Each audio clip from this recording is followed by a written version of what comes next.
the votes. No problem. All right, we are streaming. All right, sounds good. Sweet. Oh yeah, I love maximizing crit dice. It's the greatest.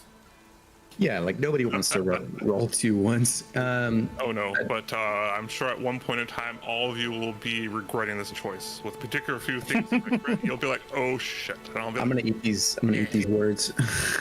As playing the wizard, you know. Wizard eating dirt. Yeah, that's nothing new. Let's see here. Another one that I've seen is like, I think I've done it where it only applied to specifically health potions. If you were to take it yourself, bonus action, versus administer it to somebody else, full action.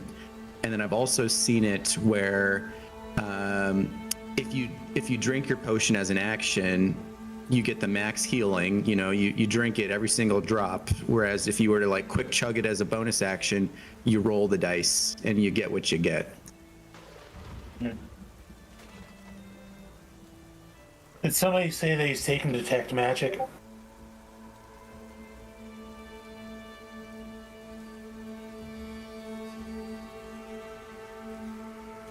All right, so I got in the health potions for administering to self and to another. I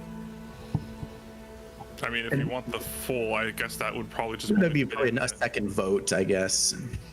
Yeah, I'm just thinking like, if you want the full maximum, wouldn't it just be more for yourself then? Because if you're ministering to another, if it's a full action, then you're sort of out of actions anyhow, aren't you? Is that bonus? I was thinking that. So did anybody take detect magic? Because I can swap that spell out. Because I got it too. I have detect magic. Okay, I'll swap mine out then. Give me a second. I should think of it a minute. About a second. Uh-oh. Aiton, which talk for me real quick. All right, this is me talking. Okay. Who's the let's see. Whose token is white with orange hair on top? That's me. Yeah, say your name? Rick.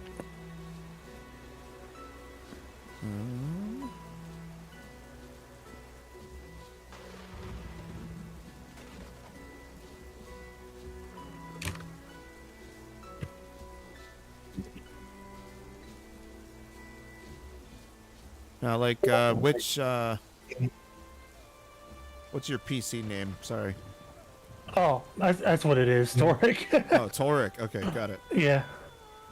My Discord ID is Art5 Rings, by the way. Torrik. For Toric, Turek. Oh, okay. Turek.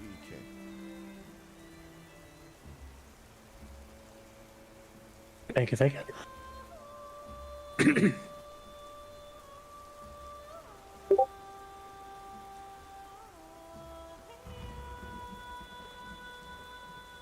I like the if your chat isn't open but somebody's doing stuff that affects the chat, it kind of pops it out. Mm-hmm.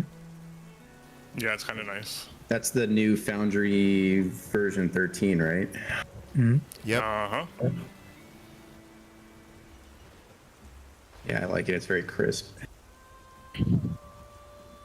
All right, so let's see here. I'll put in a few votes for as well. Like, do we want to have during our actual sessions, not like tonight, but do we want like a 10-minute break at like midway? Mm-hmm. Yes, please. All for it. Sure, I'll put. That way gives us time to eat everything and drink and whatnot. Do we want to put 15 minutes then? I think 10's Yeah. fine. 10? 10 or 15 is good with me, either way. I'm good with 10, yeah.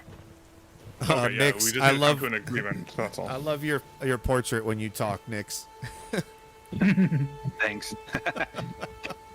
They just go well together. Oh, this is cool.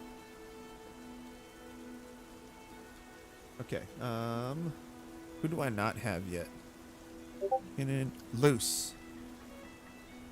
Yes. All right.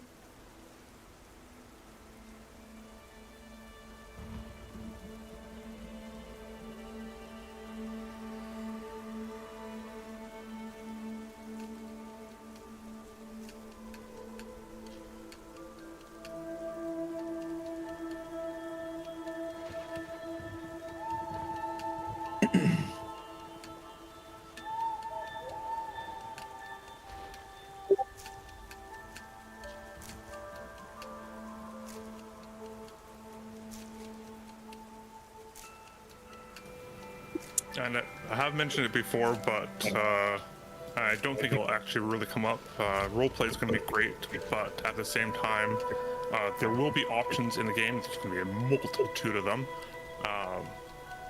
But if we're split, if we have all of you 6 on here and it's split like 50-50 for choosing, I mean, you can figure it out in character, fantastic. But if it comes down to some like really hard, like head against head, like tete-a-tete, is it okay if we just do something like a coin flip or a dice roll, where someone just wins out? I don't want anything spilling over to real life. I don't want anyone feeling mad or unhappy that their option wasn't chosen. That'd be fun. Yeah. As I said, I don't think it's ever going to happen, or if it does, it's going to be very seldomly, but Ember is the game that where you do choose some things, everything else will change around it, for the most part.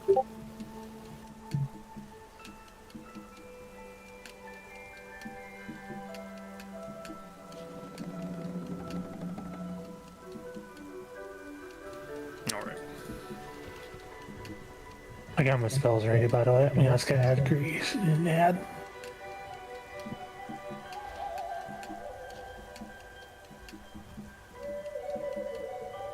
There we go. I'm ready.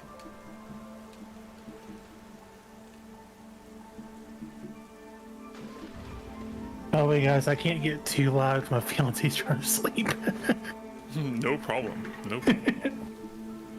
Actually, I'm gonna shut my door. One house rule that I like doing is when you get like a nat 20 on initiative, you get to choose where you'd like to go. I don't know if anybody. Like a story point. That's a new. Like, I want to go after so and so. You know, I want to go right after them, or I want to go right above them, provided like everyone kind of somewhat agrees with it. I mean, but it's your initiative, so it's nice getting something out of a nat 20 initiative. Well, I think that would be okay. The only thing that I would put as, I think the way to put it is that we can do essentially a lock position. So let's say we have all 6 of you and we have 2 monsters. For example, I'm not going to make it too complex. Let's say that 2 of you and one of the monsters rolled nat 20s. Then we're going to go like 1, 2, 3 for whoever has like the highest roll plus the bonuses to choose first, then second, then third. And once those slots are locked in, say the first, whoever came in first says, I'm going first, that can no longer be selected. What about in the case of ties? Then it will be a roll off or something like that. Oh yeah. Or I would say like initiative is still based on dexterity, correct? Yes. Then whoever has the highest dexterity first. If highest dexterity, and then after that we'll just do a roll off. So say somebody gets the highest initiative player wise, you said they get to choose where they'd like to go in relation to the monsters. Well, it's also with the monsters too. So let's say like I'll even make it easier. One of you gets a nat 20, a monster gets a nat 20. Then we check the dexterity, and let's say that you, Captain Oracle, gets the highest one. Then you get to choose between all 8 positions where you would like to go, and then the monster gets to choose without being able to circumvent where you're going. My choice, yeah. Just understand too, like as if you say, this is going to be a little tricky in that regard. Now that I'm thinking about it, so we have 2 paths we can go on that. We can either say you want to say I want to go after Justice, and so that locks in that you're going to go after Justice. So then at that point in time, yeah, then the monster can choose. They just cannot choose that going above you, in between that spot. Right. I Or think if that makes sense. You want to go first, then all they can choose is like 2nd to 8 at that point. Provided that I got a higher initiative overall than them, like, because my nat 20 still might not be higher than the monster's highest initiative roll, you know. Right. Yep. Well, As long as it's it kinda keeps like that your out. That's action. the thing. Like first, we'll take a look at what they rolled versus yours, Mm-hmm. and then essentially ties. It's we'll figure it out. For sure. Yeah, it'd probably makes sense as a case by case situation. So it's kind of like holding your action for initiative, basically. But basically, whoever rolls a natural 20 gets to decide where to go first. As long as you don't beat out, like if all of you are level 1 and you face off against a gigantic red dragon rolls a 1, their natural initiative becomes like some crazy thing like 34. And all of you rolled, even with the nat 20, is 23. I'm sorry, the red dragon's gonna go first. Yeah. That's fine with me.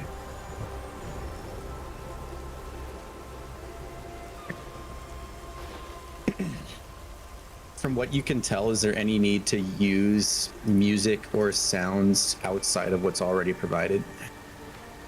Nope, as it is right now, with the soundscape, they only have so many limited things, but as Ember grows, they're actually having premium music within everything. So like vistas, battle maps, the world, the cosmos, etc. You won't need anything. Nice. Also, since we're streaming, anything that we did play would have to be acceptable.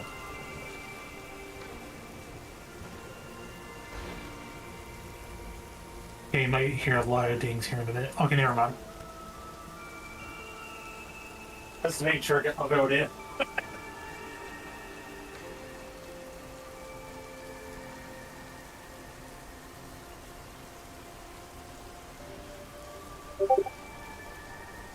All right, we They're kinda hard got to see 23 hours of streaming until my hard drive runs out of space. Oh, shit. All right, people, we've got 23 hours. Go, go, go! No, it's not enough time. Yeah, see your 24-hour stream. Is there a way to make it so chat in-game auto pulls to the most recent? It's probably a mod, but unfortunately, until they start loading it up on Foundry VTT, that is not demo. Okay, it's not a core option. Yeah, once it becomes stable, yeah. I wonder when that will be, you know, when they'll start finalizing Foundry, as it were. Probably when this hit beta. So there's Alpha 2 at the start of June or late June, I'm not sure which. They're saying that beta will probably start in October, question mark, and then by the end of the year or January of next year, they'll have the full release. Mm-hmm. As long as everything runs on time. Yeah. I'm honestly certain it's going to be living in the sense that it will hit like a release to the point, but they'll be consistently working on it in the background. Mm-hmm. All right. Cool. Are there any other votes that we want to put in here? Once again, I think before you join, you all know that's LGBTQ plus friendly. The world of Ember itself doesn't even view any of that stuff as wrong. So, yeah, I mean, there will be some parts in Ember itself where some societies have like matriarchal, patriarchal. Some of them can be slave type societies, or slavers type societies, I should say. But, yeah.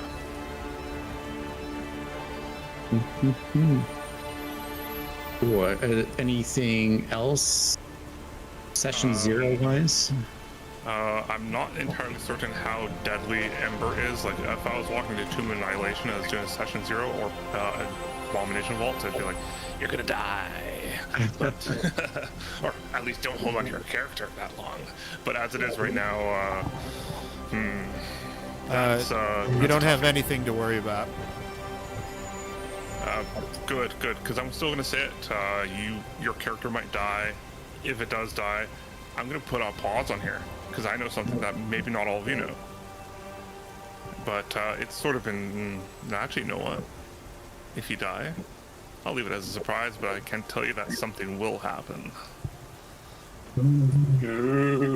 Ooh. It's eventually, since they haven't put it yet into Ember, I don't really want to spoil sort of what I know. Especially since I'm sure they're going to change it slightly, but let's just say death can be the beginning as well. Death is not the end.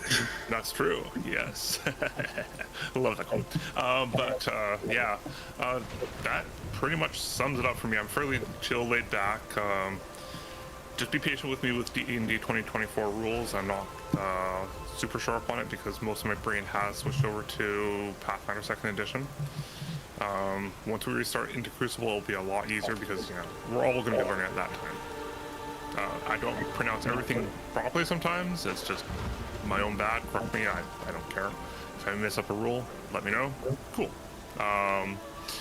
Just understand that I am the GM, so if I do have finality, like I will have a finality on the rules. I don't want to be like a butt of that, but if I see something that makes more sense one way, I'll rule on it, especially if it's very vague. But D&D 2024 should be fairly solid on it. If I do rule in a different way that seems confusing, as said, let me know. It could just be that, well, within Ember itself, it has changed something. I'll give you a little nudge, like a little nod and a wink too, if that's the case.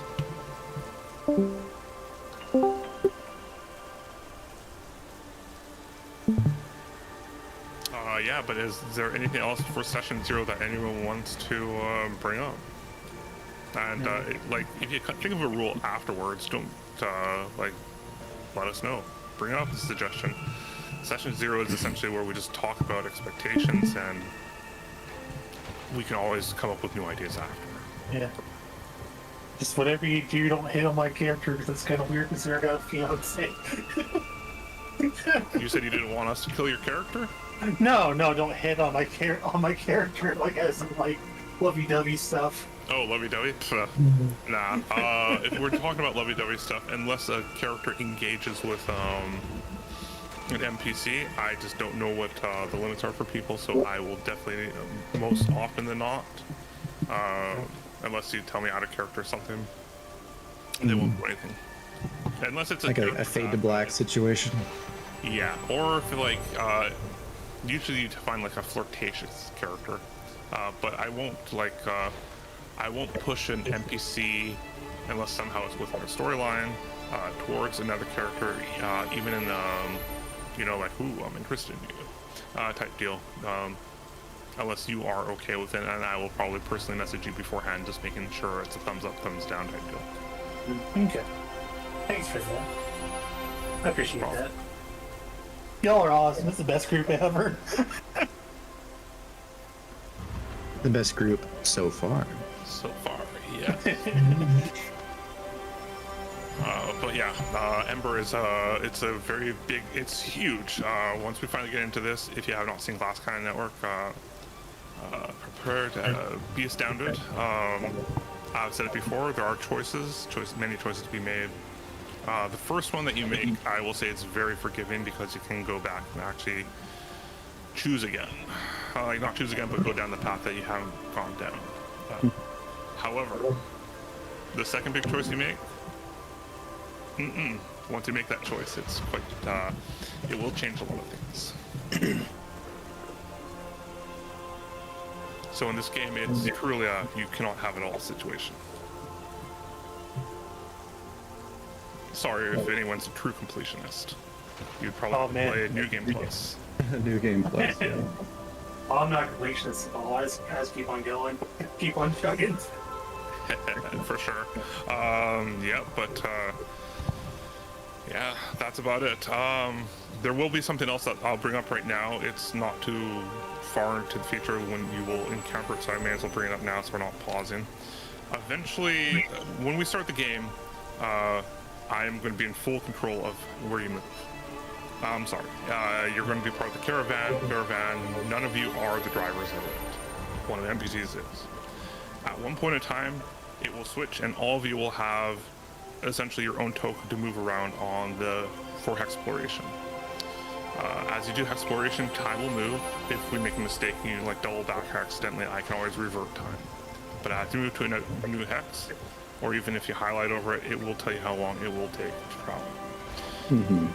All of you will be able to be controlling of this one particular token, so all of you will eventually have to either A, decide where you're going and have one of you be the pilot, which will say in character will be the driver, like, you know, the one in the lead. Otherwise, you'll have to figure it out, or else you're going to be like cats, and you're going to waste a lot of time moving in circles. You don't have to choose that right now, just bear that in mind. Like time management. All right, let's Leroy Jenkins this. Sure, before we start off, does anyone want like a 5-minute break? Start in 5, or we good to go? Oh yeah, I guess we did vote on it, you know. Do you want to do 10 minutes then? So now we have to commit. No, Yeah, we let's don't take have to. that. We could just A go short right break would forward. be nice. It's up to everyone. Just give me like a 2-minute bathroom break. Sure, let's say 5 minutes then. Sounds Yep, good. No, alrighty. Just in time to start at 10. Well, Nice.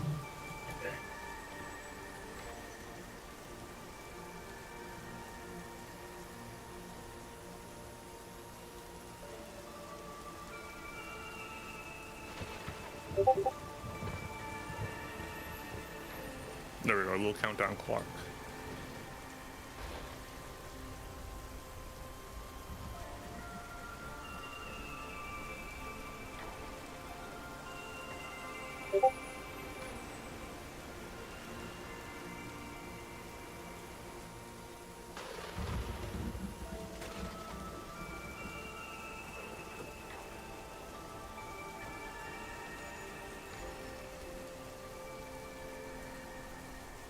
I need to check something on my character sheet because I'm not sure if it's spell focused.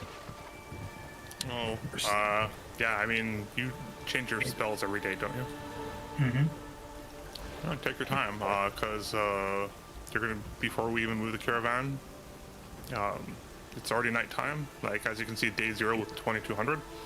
That's actually when the whole thing starts, so you'll be hitting a long rest very soon after. Soonish. So cast all the spells. That's it, yes. And weather is very random. So, like when I made the world a few times, it's like it's clear. Right now we got rain. Nice. Rain's my favorite weather condition, by the way. Oh, and I have no control. Oh yeah, rain's great, but I have no control over the weather, at least right now. So you That's get fine. what you get. Well, this is perfect. This will be so much fun.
Sorry, let's just say break time over. Hey.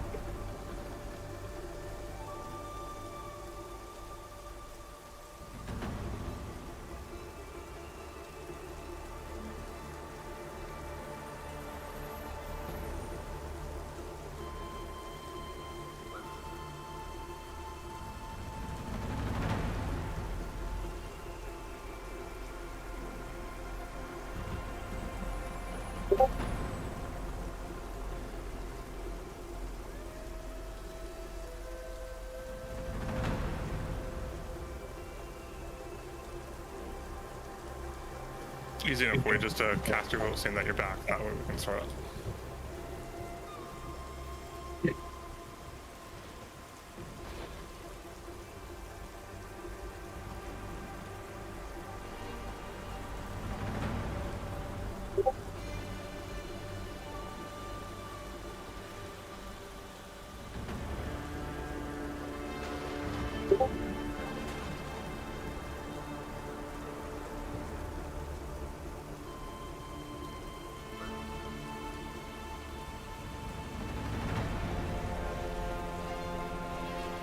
So it looks like we're just waiting for Art to be back. Oh, I'm back. Oh, you're back. Okay. Yeah. So, Sorry, my mic was muted. oh dear. All good. Alrighty. Just 3, 4, 5, 6, and you are back. I haven't seen you voted there, so that doesn't really make a difference now. Perfect.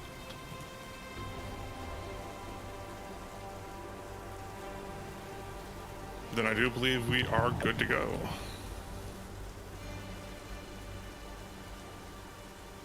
Unless I hear any objections, which is totally fine. If you need another like minute or so, I'm not picky. I'm not ready. I'm scared. Oh, you should be.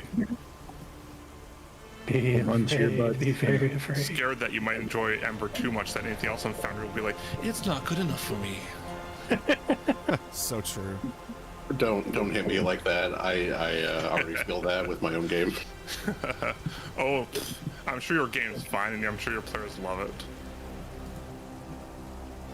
Oh, for the stream, did you go through and make the streamer player observer for all of the player character tokens or the player actors? I'll be doing that right now, actually. So just bear with me for a minute. I guess I'm the one that's late.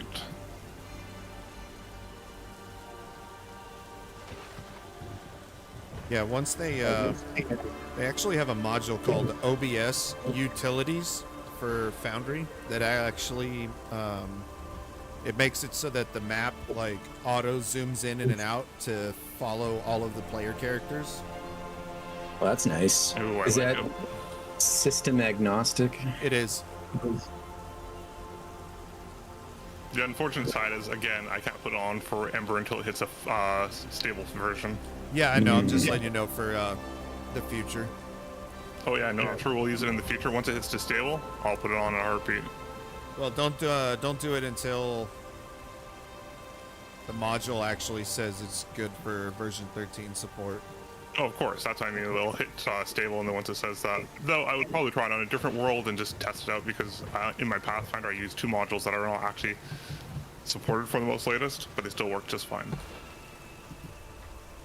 I can't wait until Ready Set Roll is ready for version 13.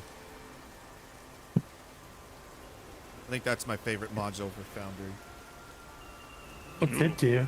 What does that one do? I think I've heard of it before. When you like click to make a roll, it automatically rolls your attack and damage right away. Oh, nice. I have that built into my MIDI QOL. Yeah, It kind of does that a little bit for me. I still let my players roll their own attacks because, I mean, roll their own damage dice because they really like it. So it's just, you go ahead. For sure. But it's something we can talk about. Yeah. It's nice as the GM where if like, you know, I have 12 goblins and one of my players wants to cast Fireball, I was like, I don't have to roll a dozen times and all that good stuff. Oh, so nice. Pathfinder Second Edition just makes me feel good then, because I can just do auto target, and then I just select all the goblins, and I can essentially just say roll your dex save, and it'll instantly tell me who passed, who failed, who crit succeeded. And it applies resistances and all that. Yep, does all that. Oh, that's so nice. Would you say, Foundry-wise, Pathfinder 2 Edition is more put together and, like, I guess, automized than 5th Edition? I haven't really seen the 5th edition side of things, but Pathfinder 2nd edition is great in the sense of it essentially gives you their weaknesses, their immunities, it gives everything, and then it factors that right into attacks. So if, like, they say immune, like, slashing has, like, they take off 5 points, so, like, resistance slashing 5. Right. You hit with a slashing, it will automatically take off that 5 points of damage. And that's baked into the module, the system. It's, you don't even need an additional module. Nope. Oh, that's nice. Yeah. I mean, Pathfinder just attracts a certain type of nerd, you know, the hardcore kind. And I appreciate that. You know, the ones that love coding and cooking this up and adding it to Foundry. Oh yeah, it's fantastic. Alright, so I gave streamer all access to absorb all 6. So just make sure that you can see them before we start. You should be able to see them in actors, I believe. You might not be able to. Nope, definitely can't. Here, why don't I just toss them onto the tower first? Never mind that, it says I cannot. It actually kills it. I can kind of understand why it doesn't want to break the vista. We'll just figure it out as we go, but can you still see the screen otherwise? Yeah. Perfect, that's all you need to see for the moment anyhow. Once we get the party token set, which may not be tonight, because there's a little bit of setup before, a little bit of stuff happens before, but once we get there, we can test out the characters at that point.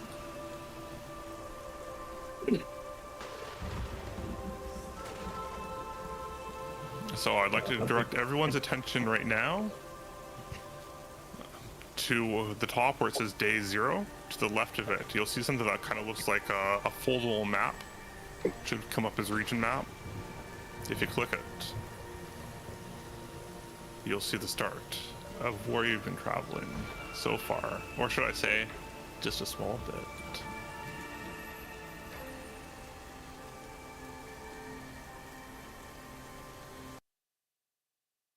If you want to zoom out all the way with your mouse wheel just to have like a little bit of a feel of where you could be traveling to, have that.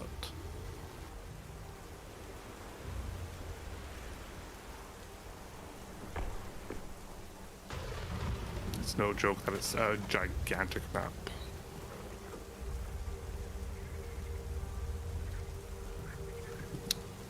Perfect. Looks like we just have Oh, someone created a template. that's okay. I won't feel bad with you creating fun little templates. So the way it should be going in Ember is that it should be pretty much automatic. The way it's set up right now is that I must advance this by 1 hour. So you'll see the hour click up. If you are truly curious about seeing the Cosmos map, don't look at it right now. Look at it when we do the long rest. That way you can see the whole 8-hour progression and see it move within the Cosmos. Much more impressive than 1 hour.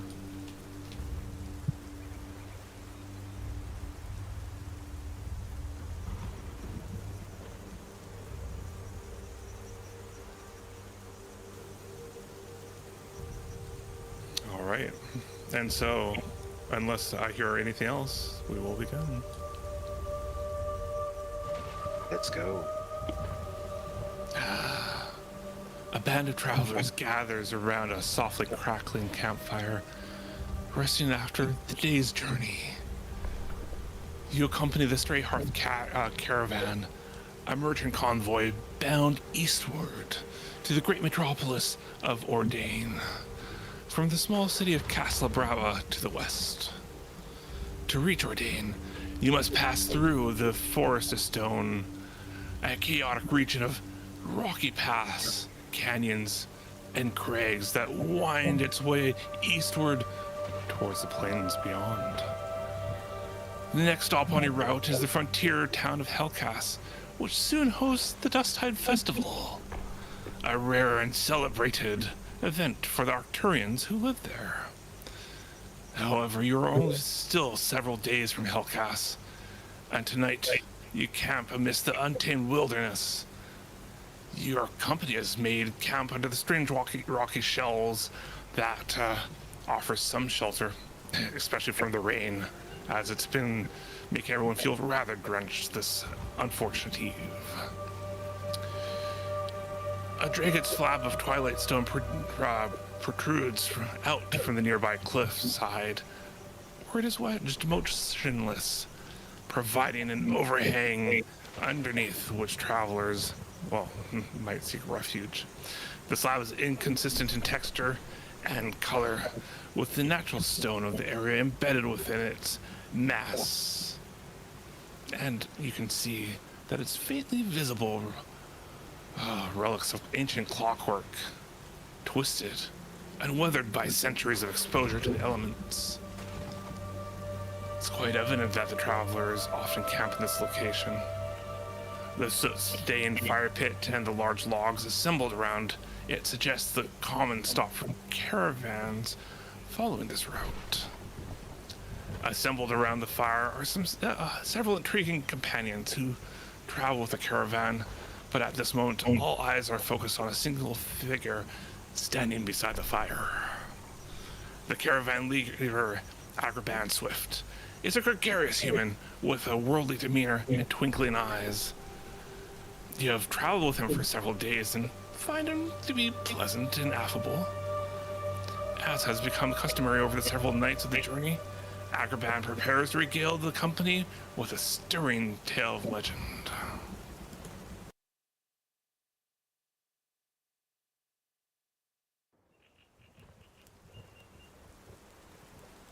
Oh shit.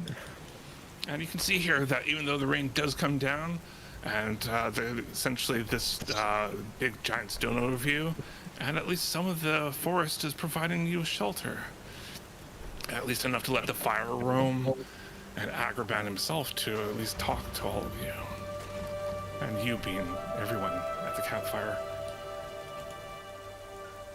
Now let me just see how I can, I know Andrew did a very quick way of bringing the characters back and forth. Let's see if I can.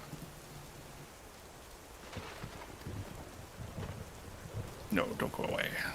A little too close. We'll just bring him back to where he was, right behind the campfire. I'm still getting used to that control.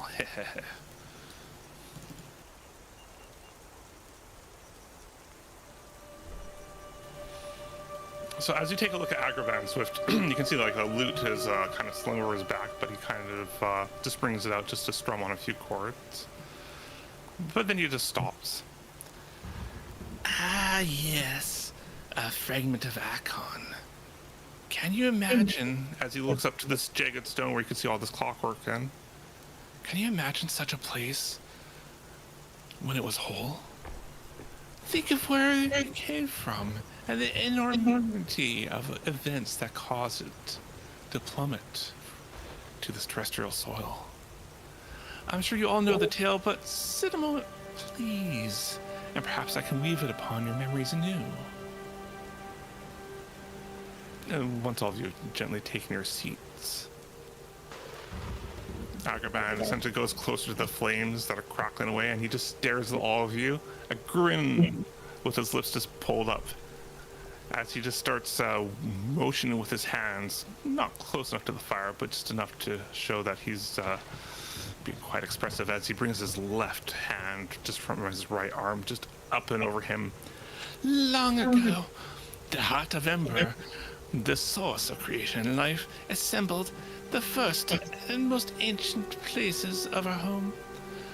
The world that formed around the heart and elemental moons which traverse the sky.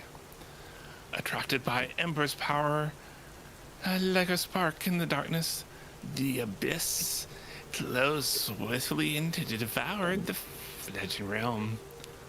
But the heart fashioned a protective barrier of the weave to shelter us, and no matter how desperately the abyss clawed at it, the weave kept us safe from the terrors beyond. And with that, Agrabah brings his left arm back up, and he just kind of points towards like where all the stars are, making a few motions with his fingers, as if trying to touch all of them.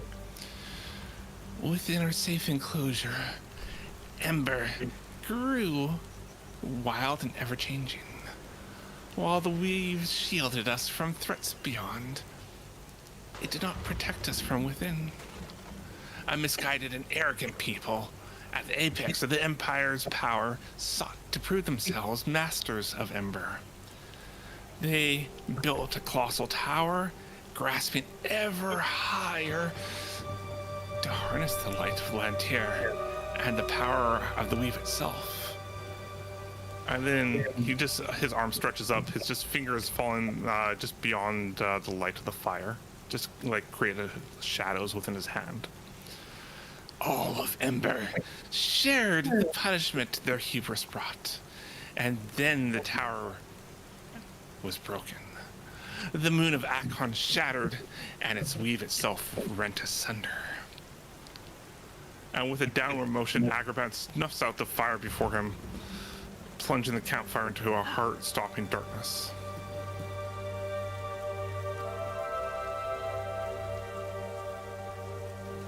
Unfortunately, the Vista does not let me, but it's one thing I should probably suggest is, can we actually get the lights to turn off as this is told?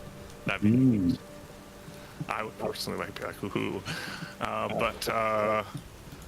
So he goes, the abyss rushed into our world. And in this gloom, this darkness, you could swear you could see shapes moving around the camp. Some of the travelers nearby kind of shriek or call it like, what's going on? And while others seem to assure them that's merely a trick from the bard, they seem to be not fully convinced themselves. But Agrabah lets this unease settle among the audience before continuing. With a flourish of flames, light anew, driving back the shadows and gloom of the night. But all was not lost.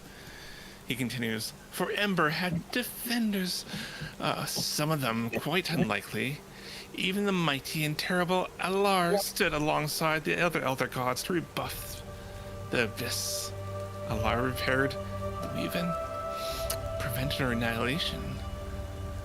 However, not all could be saved, for Akon was broken beyond repair, and from that shattered moon emerged dragons. Clever and cruel. Banished from their home, they vanished into the mountains and pathways of Ember, and hid until Alar's attention was needed elsewhere. Agrabah, just then his grin kind of drops to just more of a cheeky smile as he just kind of looks around, kind of giving everyone just like the half-eyed glance.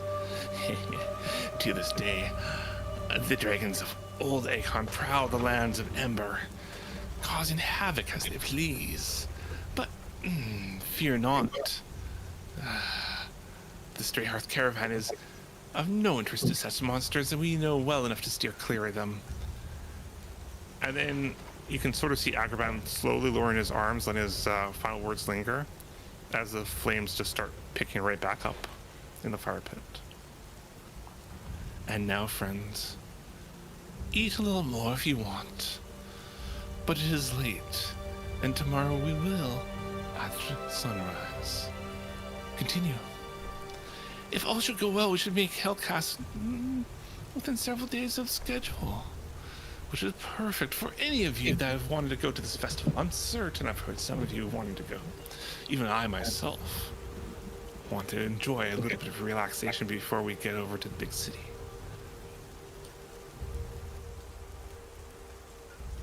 At this point in time, all of you have just been enjoying sitting around. It's uncertain if any of you know one another.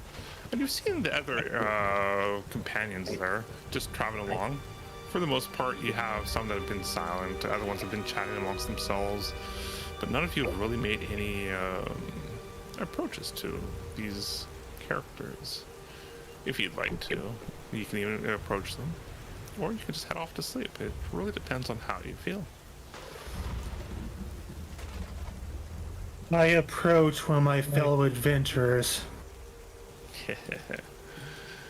That's no problem. Is there a particular one that seems to interest you? I can tell you a little bit more about them. Most preferably, I believe his name was Agraban. Oh yeah, so like it's easy enough to ping as well. Like you hold down your left mouse button and it should ping as long as you're on the character select. There you go. It's a very easy way. So like when we're on battle maps and you're off screen, it'll actually give you like arrows on the side of the screen which way the ping is coming to, which is incredibly helpful. So Agraband, for sure. Otherwise, you've seen essentially like you've seen another Drakon there, and well, I mean, it's curious enough for the others too, but you know pretty much who they are, at least the names.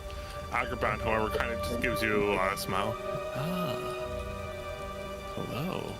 I hope you enjoyed the story that I told. I always do enjoy weaving little nighttime stories before we all get a good rest. Agraban, you are quite a weaver of tales. Well done, my friend. Well done. You must tell me more about these later on. But for now, how about you tell me a little bit about the dragon gods? Tell me a little bit more about them, my friend. He gives you a curious look. You just mean the dragons themselves, or do you mean dragons that have ascended to becoming more? Maybe a little bit of both. He kind of nods his head somewhat. I mean, it's not a huge, like, it just seems as if he's just kind of mulling over for half a moment, considering what to actually answer you with. And then he stops, he looks up. The sky is still fairly cloudy from the rain that's pouring down, but he sort of motions upwards and he looks up and he goes, "You may not be able to see it at this moment, but do you remember seeing the moon, the one that I mentioned in my story?"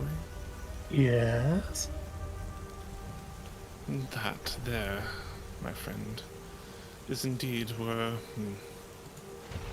the dragons came from. Once they came down to this, once they came down to Ember itself, it truly is astounding of how much things they've tried to wrought upon the people. There are most likely those that would worship the dragons as gods, but the ones that do roam Ember are the shard gods, and as far as I know, no dragon has ever become one. Oh, okay. However, their dragons themselves are... you get the small ones, you get the big ones. All of them are fierce, though. I would not recommend approaching any of them. Not all of them are intelligent, but for the most part, all of them will definitely try to eat you, hunger or not. Oh, okay. Well, thank you. I look around at my fellow adventurers and I ask them, is there anything that you all want to ask our friend here? Yes. When is it gonna stop raining? Agrabah just draws in this long sigh. I'm so terribly sorry. I wish I knew. If we are lucky, the morning. It might be another day when we get to our next stop, but as long as the Shard's gods provide us some, Hellcast at least will not have any issue. The festival will still happen if it's raining, but I prefer dry myself. You see Lucy is a Draken, not sure how it's pronounced. We can pronounce it however which way we all decide on. Yes, Draken sounds cool. She's like specifically holding her tail so as to not get muddy. And, her choice of footwear is like sandals, which doesn't do very well in a rainy, muddy climate. And she's kind of like scratching the scales that are kind of protruding from the outsides of her forearms and like upper arms, you know, and you can tell based on like her tan and kind of maybe perhaps the clothing she's wearing that she's probably more comfortable in an arid, perhaps like desert-like climate, and this is not, you know, like jiving with her right now. Oh yeah, just as your as your character essentially seems to be a little bit off-put, you can also see that the other Dracon that's been traveling with you, a big sword just resting on his back. He too is just pretty much hunkered as close as he can to the stone, so albeit it's most likely cold, it's not wet. And yeah, most likely in the same location as well, like huddled, you know, near the stone, but also somewhat close to the fire to stay warm.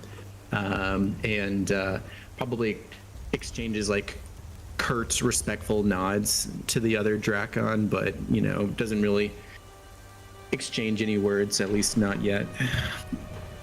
Fair enough, not yet, but you have overheard from other people as you've been traveling that his name is Anchorist. Most like it's not even most likely, it is that he seems to have that demeanor of just being quiet, but you have seen him speak to others before. Okay. Yeah, I mean,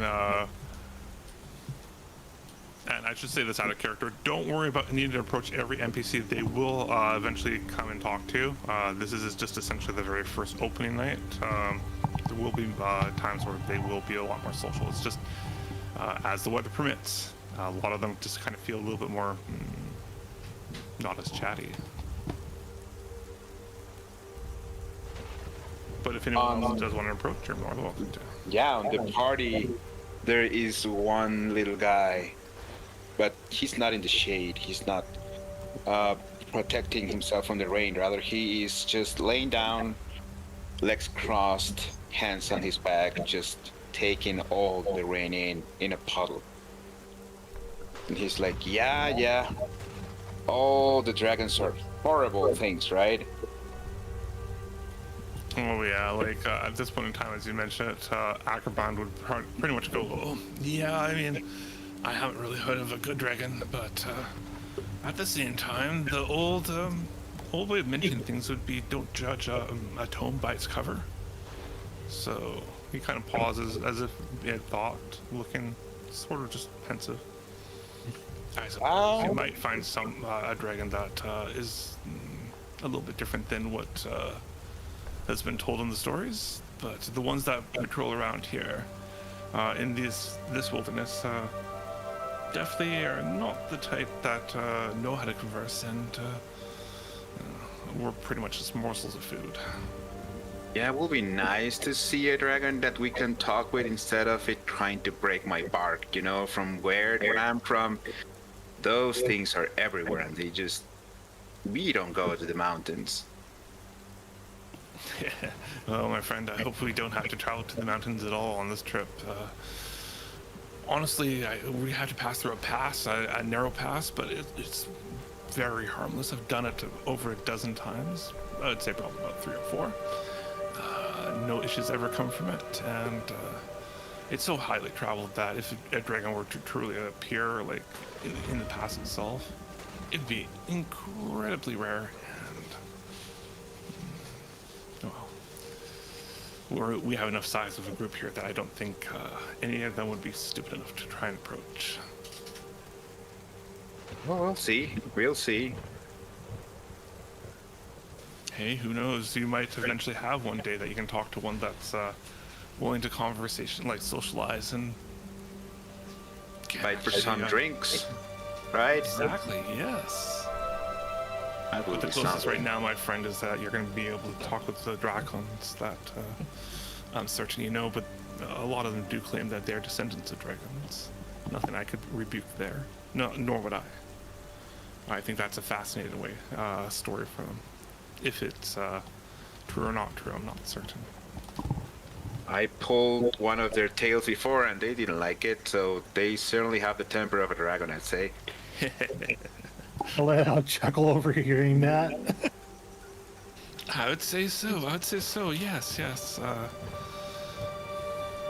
He kind of just eyes over to Anchorus and he just nods. Don't pull that one's tail. I don't think he'd appreciate it. Oh, sure not. But where's the joy in just not bothering anyone? True, true. He kind of pauses. Let me retire back to my tent in a little bit before you do that, if you don't mind. Yeah, I'll be right here just soaking in.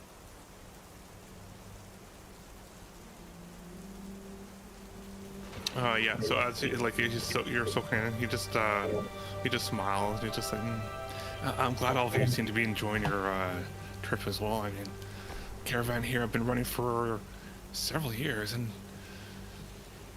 it's been doing me well. And I've seen many people just be so happy. The passageways between here and Castle Brava have not been the greatest. Traveling on your own. He just pauses. Dragons, other things that you could find around here, nasty things, but the caravans, well, I'm glad it could be the choice for all of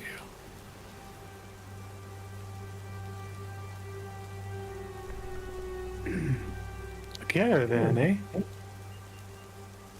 And yeah, and then he just pauses again. He just looks to all of you. Anyone else have any questions or anything that you want to chatter up with him? You're more than welcome to.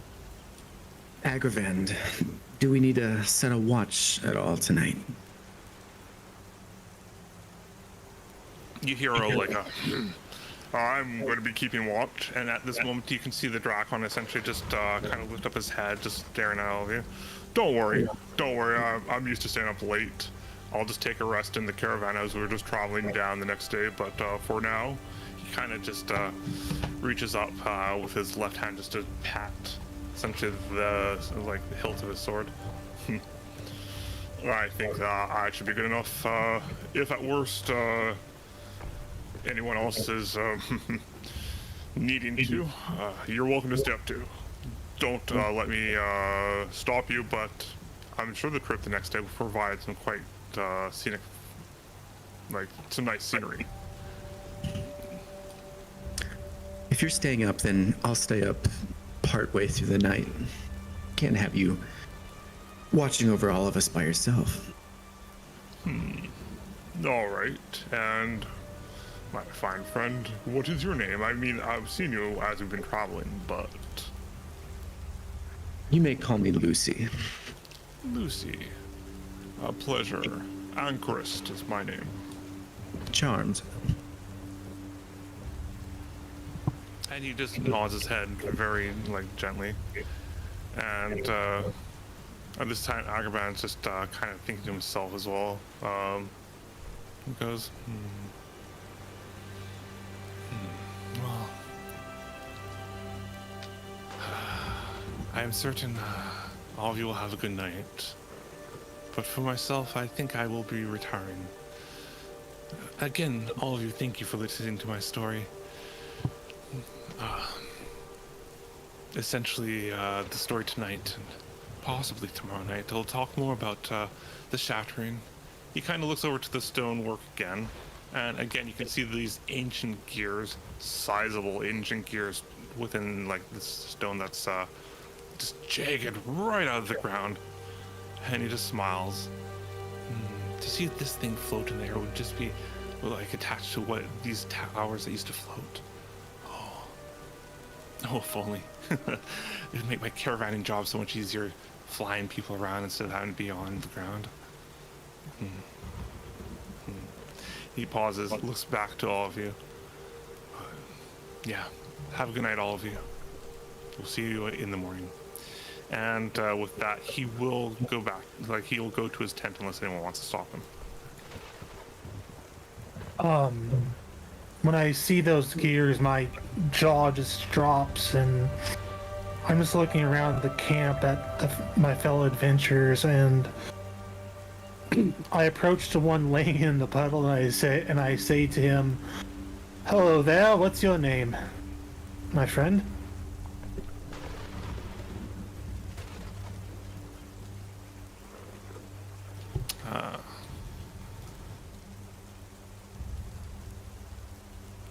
Are we talking about Sin over here?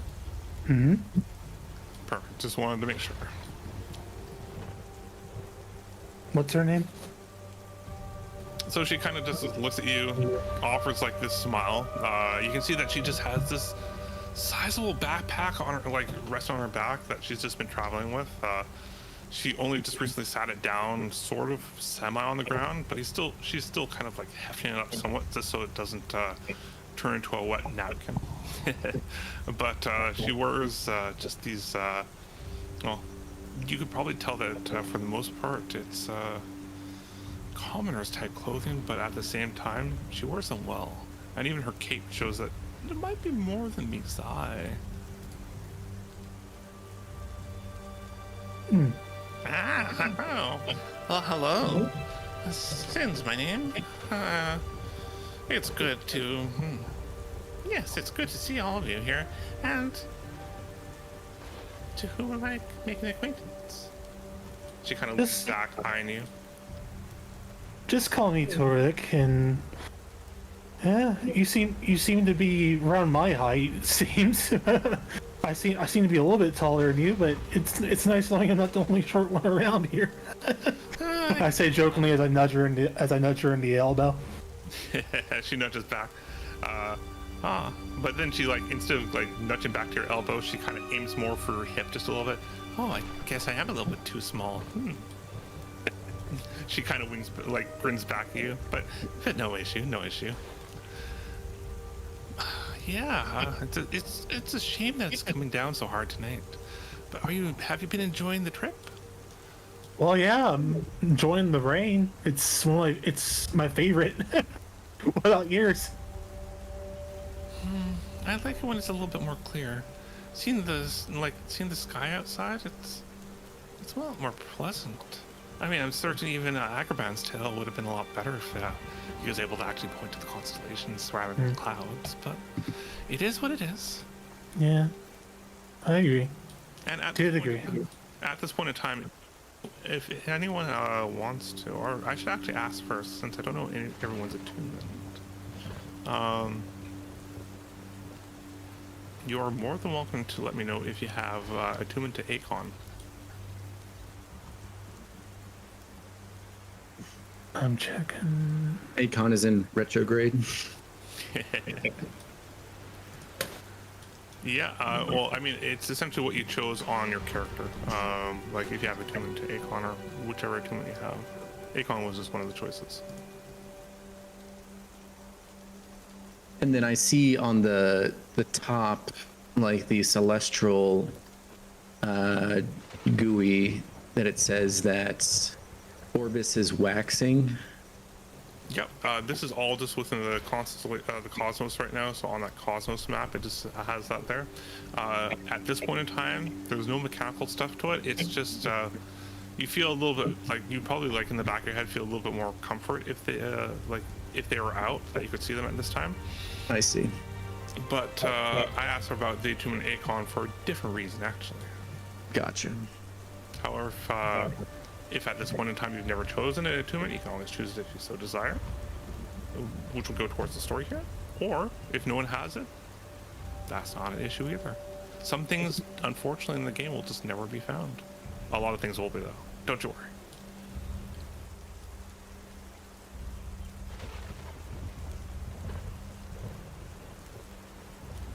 But I'll assume, since I'm hearing nothing, no one has Akon attunement. Nope. Negative. It happens that way. At this point in time, Anchorus just kind of just pulls out a little bit of dried meat from his backpack and just chomps into it. And just goes, all right, well, I mean, friends, tell me a little bit about yourselves. It's, we can wait till tomorrow. I know it's raining, but I've been meaning to ask. It's just never really felt the moment. Tonight seems an okay time, too.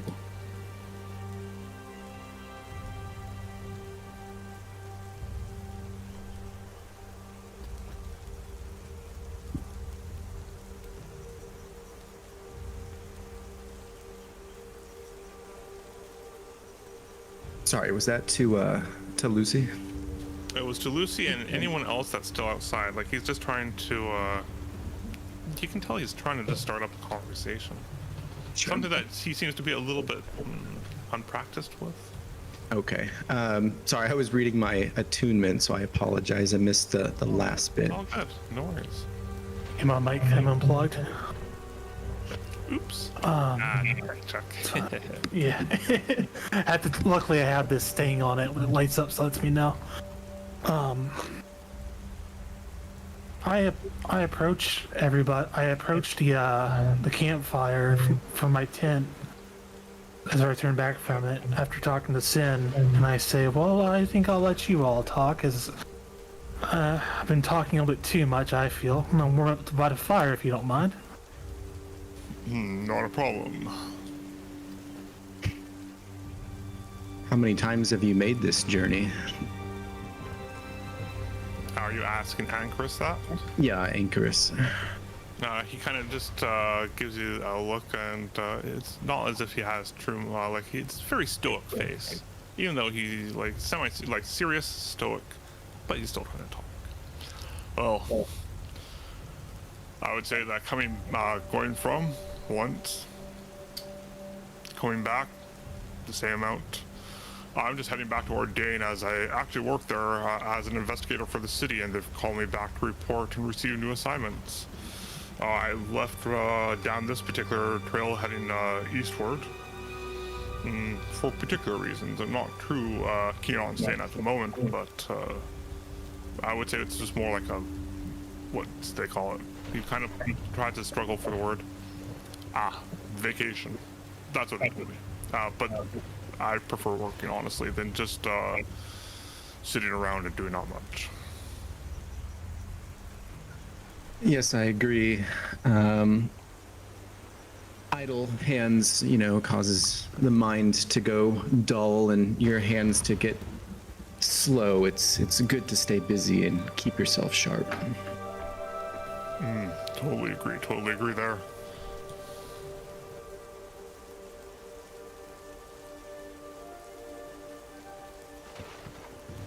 He just finds a place where he is sitting at this moment.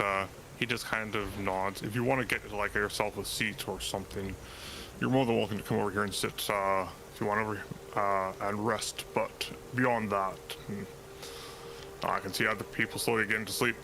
I suspect, however, in about 9 or so hours, we will be heading off. So if you want, though you're offering company, perhaps you would like to just stay for half the night. Can stay for a little while, yes. It's not my first time keeping a watch, and I imagine it won't be my last either. But I can't have you falling asleep, because who knows what goes bump in the night, especially on a dark, gloomy, rainy night as it is. You can hear from the tent Agraband almost giving like a oh, there's nothing that's gonna go wrong. But it it comes out more of like a half murmur, as if he's almost passing out to sleep. And Anchorus just kind of just smirks, looks back over to you, and just goes, "All right, well, I mean, I will get some sleep then once you come out, and have a rest yourself. Tomorrow's gonna be a long day." I'll be sure to wake you. By my calculations, as soon as Rajin crosses the horizon, that should be halfway through the night. He looks up to the sky. You can sort of see Rajin, but I mean, even it is mostly obscured by the clouds as well. If you say so. I can sense it. I can sense it there, even if I can't see it at all times.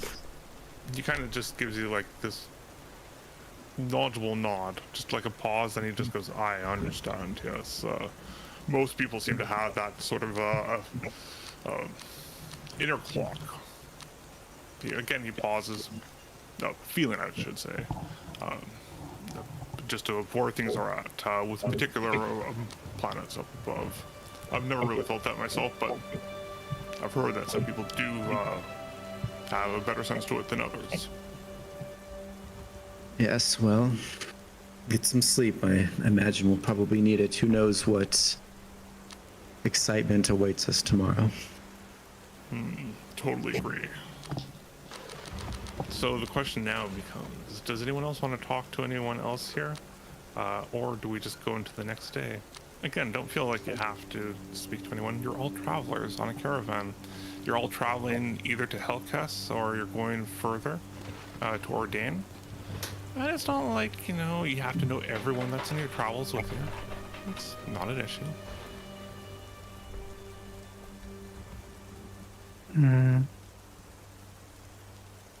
It's already snoring in the rain. Oh, love it.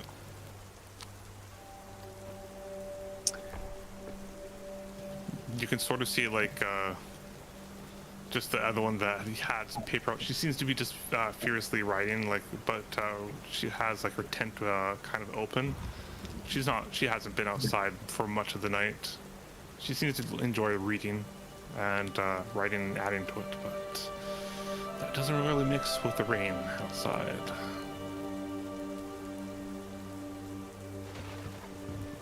I'm sorry, and he wakes up like someone there?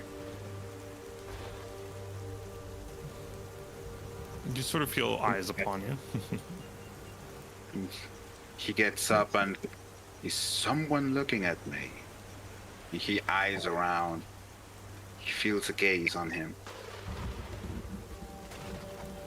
You notice that the one that has her tent open, she's just ran away.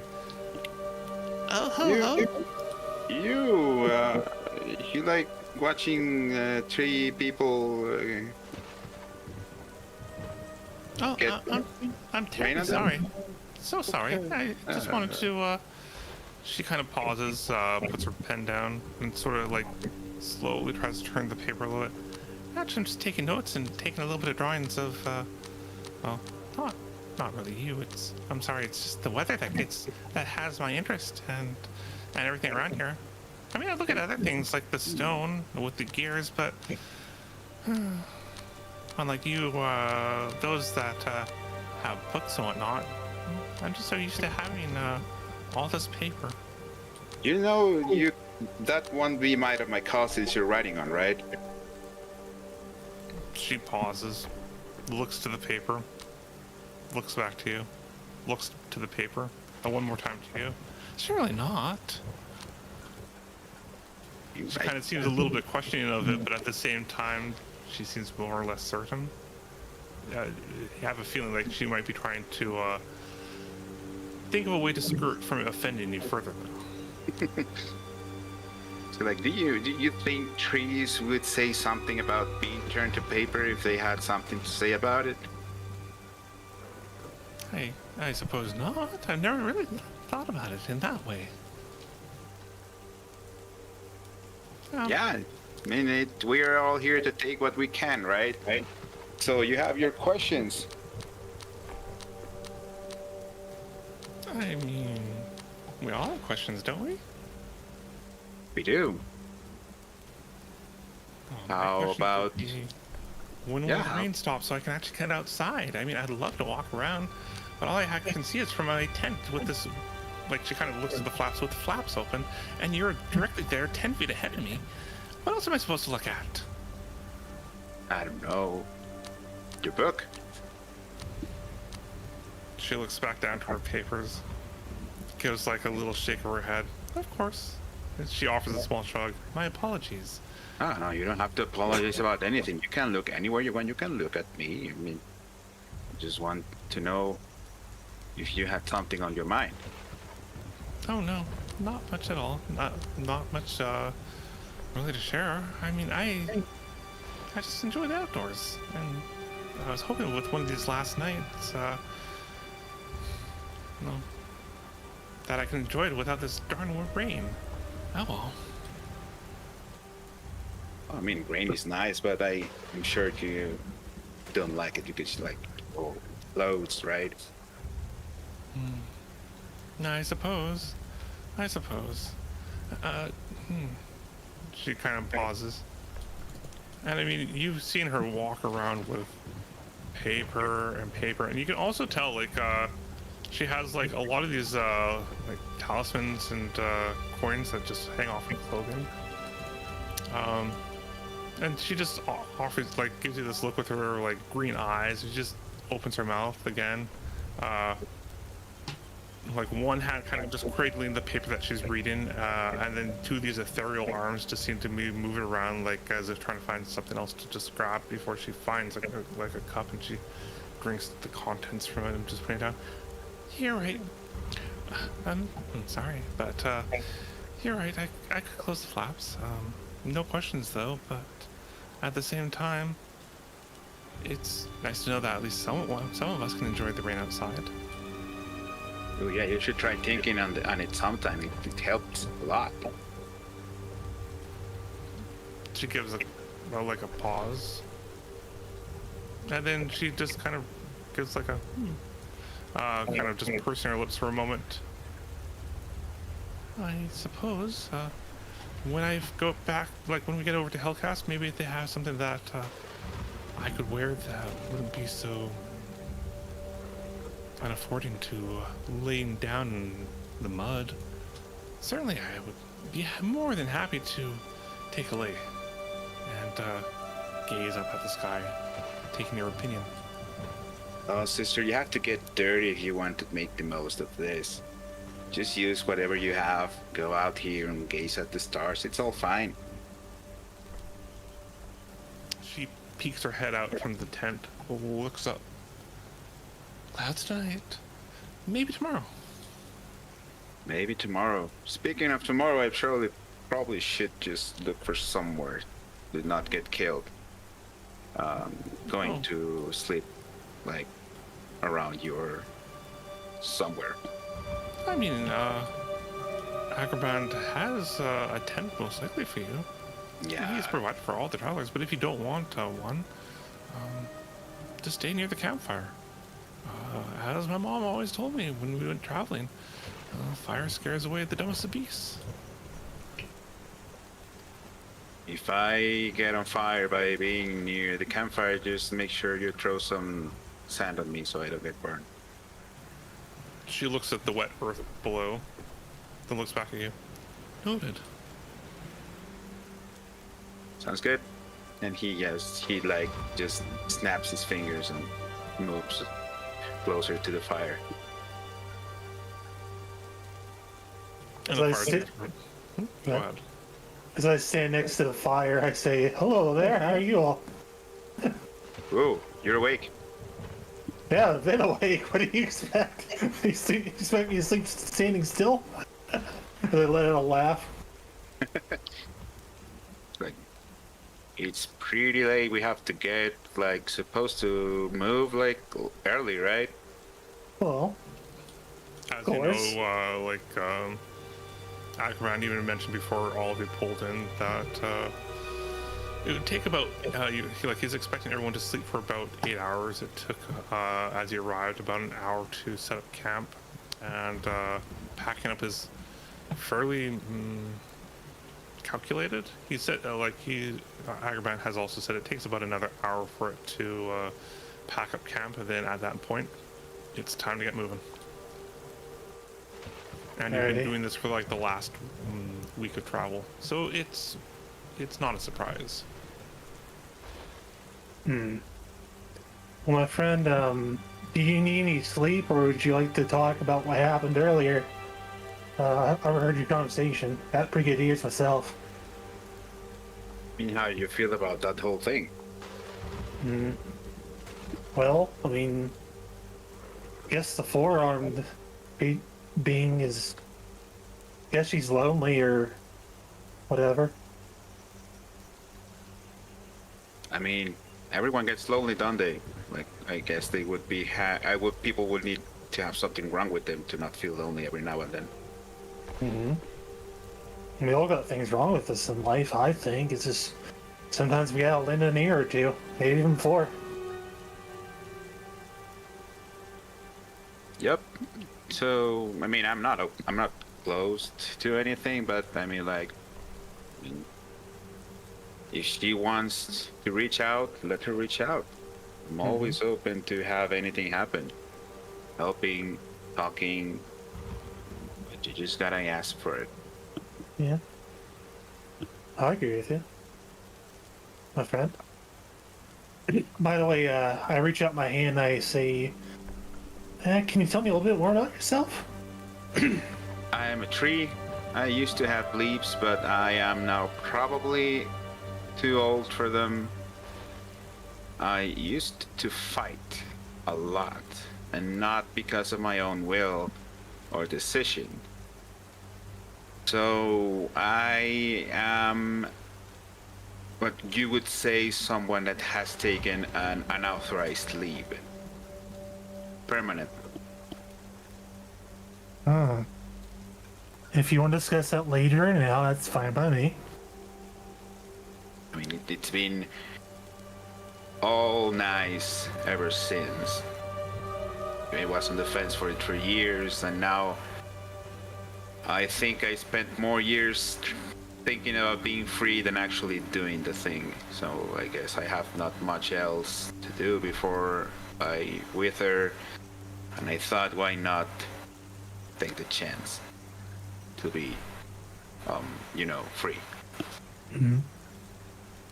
I grab some grass from the ground and grab a handful and start eating it. That sounds rather good. As I say this, as I have like a mouthful of grass in my mouth.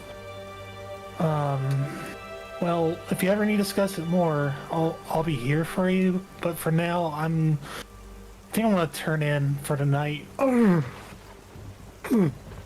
Anyways, it was good talking to you. I pat you on the head. You take care, Tree, okay? Yep, you too. And I hope that grass helps with your digestion. Oh, you bet. I never will. More than likely. I hope so. Eating grass is pretty good. You try it sometimes. Yeah, I mean, I made of it. I know it's the good stuff. I jest, of course. Alright, I'm going to bed, my friend. Good night. May the moons night. guide you. Oh yeah, they can guide me in all that stuff, my friend. Good night. Dream tight. You too, my friend. Good night. And I head to my tent. Rest for the night. Of course. Would anyone else like to do anything else at this moment? Or Would should it we be just- Would it be possible to take a look at this overhanging architecture? You know, this stone crag. You know, it's got some interesting features embedded in it. Yes, by all means. I mean, as you approach it, you can definitely see yeah, it just seems to be like a fairly sizable rock, but as you look through like these, like as you bring light, I would say closer to it, you can see like within just many gears, all of them old, ancient, stuck. I'm gonna cast Produce Flame and kind of hold my hand up with it, kind of like to provide some lights and kind of see the reflections and the glints and the water running down the stone as well as the metallic features. As you do that, you hear like a voice from the left side of you. Amazing, isn't it? And it kind of catches you off guard because you didn't even realize that this extremely pale-skinned giant is kind of like kneeling down with his hands on his thighs. I'm sorry, was I disturbing you? I can put this out. Oh no, not at all. In fact, that was the first thing I did when I got over here. And he kind of like flips his hand up and also casts Produce Flame as it kind of appears in his hand. He tosses it back and forth, and then it fizzles out in the rain. So as you were sitting there resting, would you have said that your back would have been against the rock? No, he's kind of sitting like facing it, almost like meditating right in front of it on the ground. I see. As Yeah, you've been Luce- meditating away, you probably have heard like a strange, like, I would say a subtle, like, rhythmic pulse, as if it was like a ticking of a distant clock coming from, like, deep within the stone itself. But it's very faint. Would it be possible to identify or determine how old this feature is? But of course, however, the more you try to like listen to this sound that's coming from there, the more it seems to actually fade away, and it doesn't seem to return. Sorry, if you want to do that, you're more than welcome to. Otherwise, I would take either religion, history, or if you wanted to investigate, like investigate Okay. too. I have some tool proficiencies. Let me know if that would be applicable here at all. I don't think I have said tool kits on me, but I at least have the knowledge associated with them.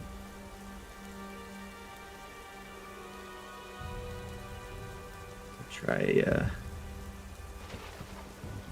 this. Oof.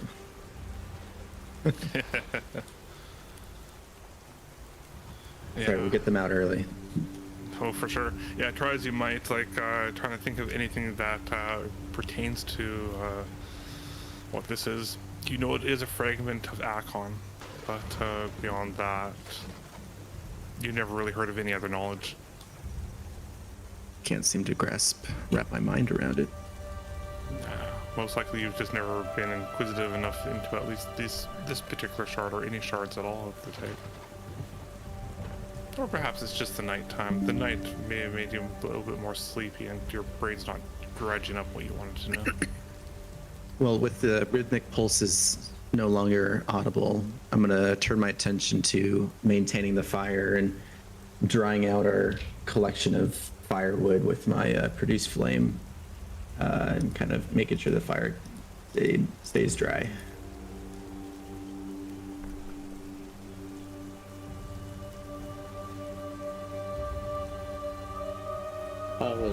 As So when you return back, oh, sorry, when you return back to the fire, I think,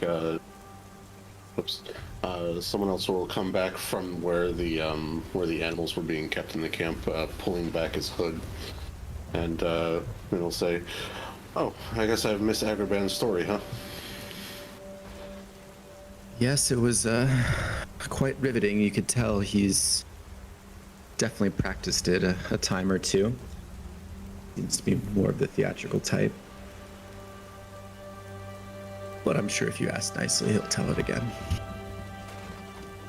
I'm sure he would, and I'll hold out my hand, offering a handshake.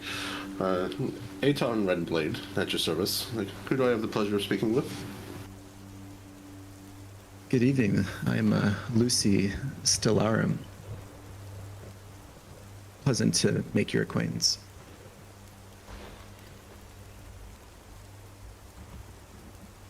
Of course, and thank you for maintaining the fire. It's quite welcome. I was helping one of the wagoneers deal with a injury the Yarnak suffered. Oh well. They'll definitely be crucial tomorrow. I mean, they're going to be doing most of the heavy lifting. Of course, I mean, I, for one, cannot go without, a hot fire on a cold, rainy night like tonight.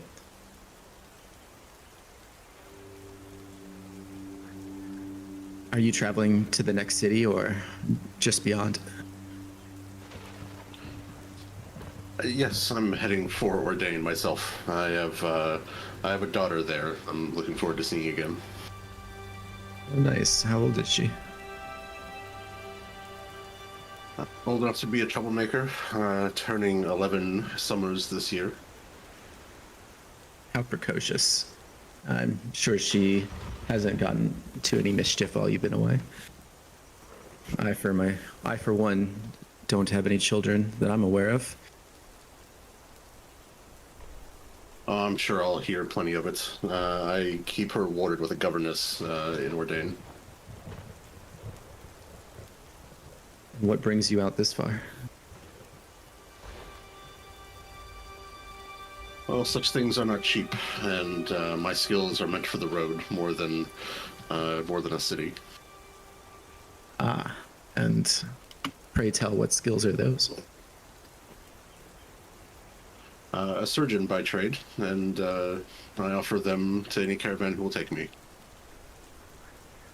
I see. Well, by the moons, I hope your services aren't required this journey, if you don't mind me saying. I hope the same, though it seems they come up more often than one would hope for. Surely they have you on retainer, where you're getting paid one way or the other. I hope so, or I've made quite a bad deal with Agraband. Yes, well, he seems fair, and you know, a surgeon doesn't come around too often, so I hope you're getting paid justly. I do well enough. Most of it goes towards my daughter, of course, but I don't mind.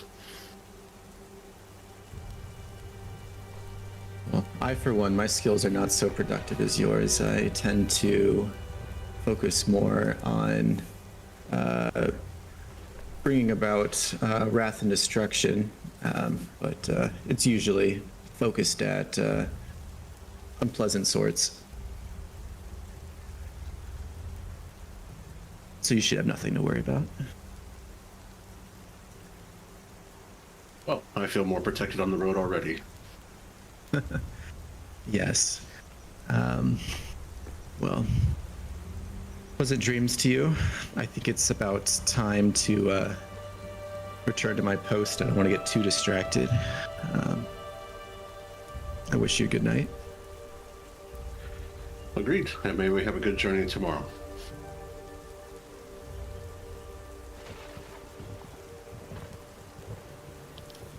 And with that, does anyone else want to join in?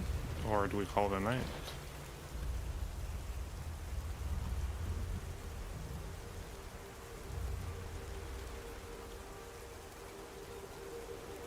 I'll call it a night myself since I'm already asleep. Fair enough. Yeah, when it's remind me his name. The other dragon. Whenever is his turn to take watch, I'll politely rouse him. And Sure, like a few hours just slip by unless anyone wants to interject and say they wanted to turn. No, all right, no problem. All right, so yeah, everyone else like is pretty much just gone to sleep, and you go over to Anchorist and just give him a nudge awake, and within minutes he's just up out. Looks like he has that expression as if he's been up all night, not tired, just more like he was ready for it, ready to go. And indeed, he just gives you like a curt like nod and just goes, all right, go get yourself some sleep.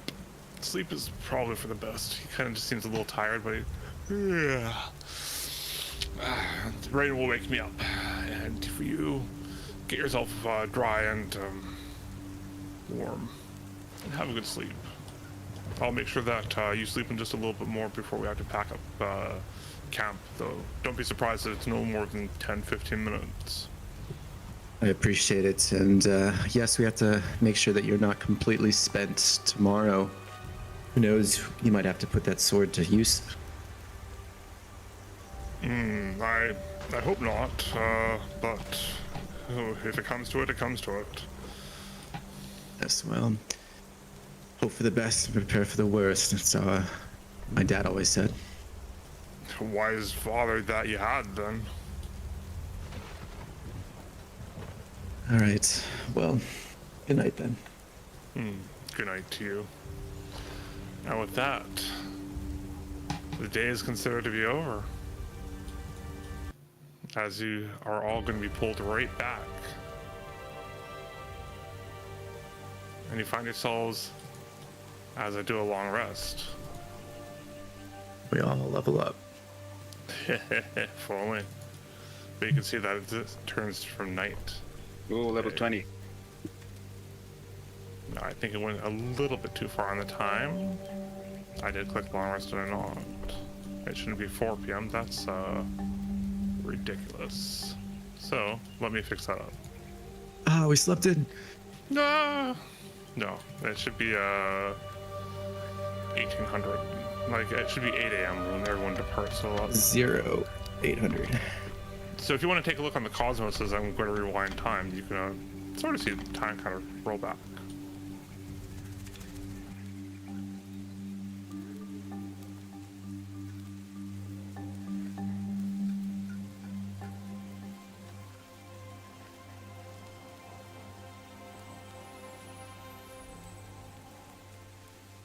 Nice. Yeah, but there we are, back. And if so, I want to head back here. Agraband's just out. He's just like, all right, everyone, it's time to get going. We had some breakfast here. Eat if you want. It's just very simple stuff. Now, and he kind of pauses, looking at all of you. We're going to we're going to be going to another place that will actually have a roof over our heads tonight. It's another place that a lot of the caravans stop at. But as it is right now, it'll be about a whole day's journey to get there. We will be stopping in one place that I think would be lovely that all of you saw. And then by the following next day, after tonight, so tomorrow, we'll be in Hellcrest.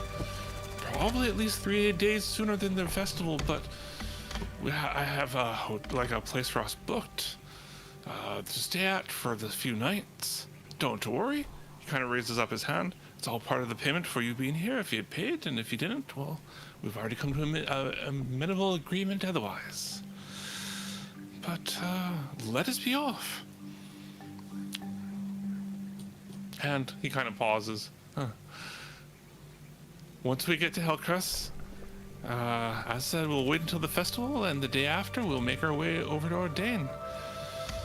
Just in case you're wondering. All right. And he just seems to be he just kind of chomps down on some of the cooked potatoes and just some sausage that he had packed and some other rations.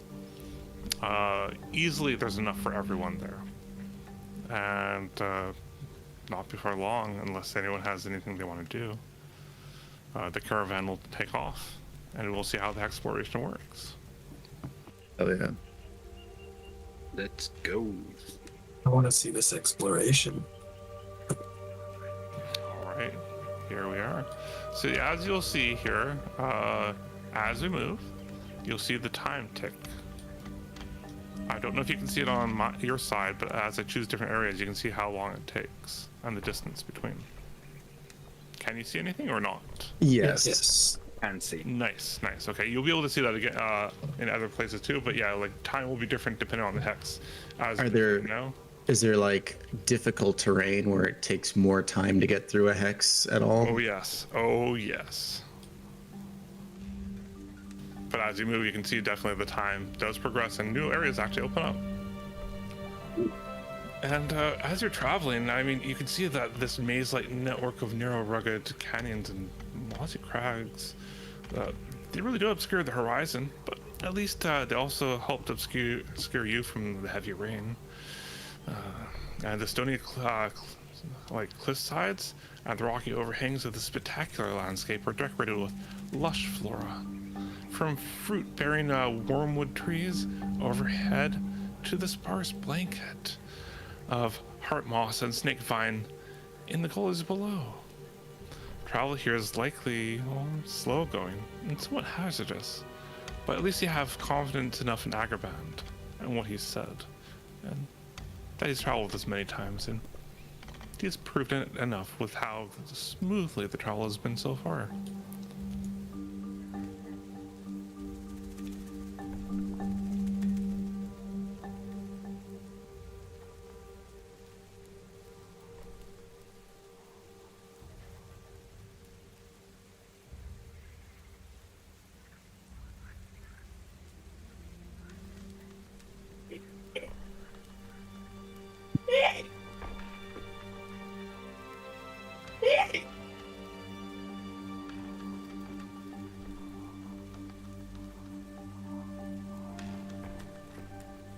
So as you can see, like some of the hex space actually goes down, and it's just like it's alpha, it's alpha, it's not done. Outside of map. So the verdant canyons that just seem to widen into an expansive area towards the south, where a large pool of water, or should I say, large pools of water scatter the landscape. An imposing monolith hewn from gray stone towers from the western cliff wall here, crowned with gleaming crystalline orbs, a swirling azure. The surface of this ancient menhir is covered with weather-faded runes and time-worn inscriptions. It's at this point that Agrabah raises his hand up, and the caravan slowly comes to a halt. Ah, friends, step off the caravan for a moment. Step off of your wagon, and let's go take a look here. I slowly get off the caravan very carefully, making sure not to disturb any fauna around me. Agrabah notices, and she just goes, "Don't you worry. Other critters and wildlife has probably trampled on these spaces many times. What's different between yourself and..." Lucy's been walking alongside the caravan this whole time, and walks over to this strange phenomenon, this azure stone. Sure. So as you step off and you're just approaching there, you can still hear Agrabah just slowly approaching too, and then you hear just another voice too. "Oh, is this the moonstone that you mentioned, Agrabah?" And Agrabah just chuckles, turning towards an auburn-haired noble. "Oh, indeed it is. And as promised, you'll have a chance to look over at Lila." The woman does her best to temper her obvious excitement, like coughing a few times, and she just hops off and just heads over towards where it's easily seen. And then you can just see Agrabah just going there by Clipper, that Singarian girl, the one that had all the scrolls. And then Agrabah just kind of motions to anyone that's still behind. Come along. You want to see a remnant of the ancient civilizations?" It kind of just gives a nod. "Of course you do." Yeah. Nix goes to Agrabah and says, "So that's what you call the blue ball there?"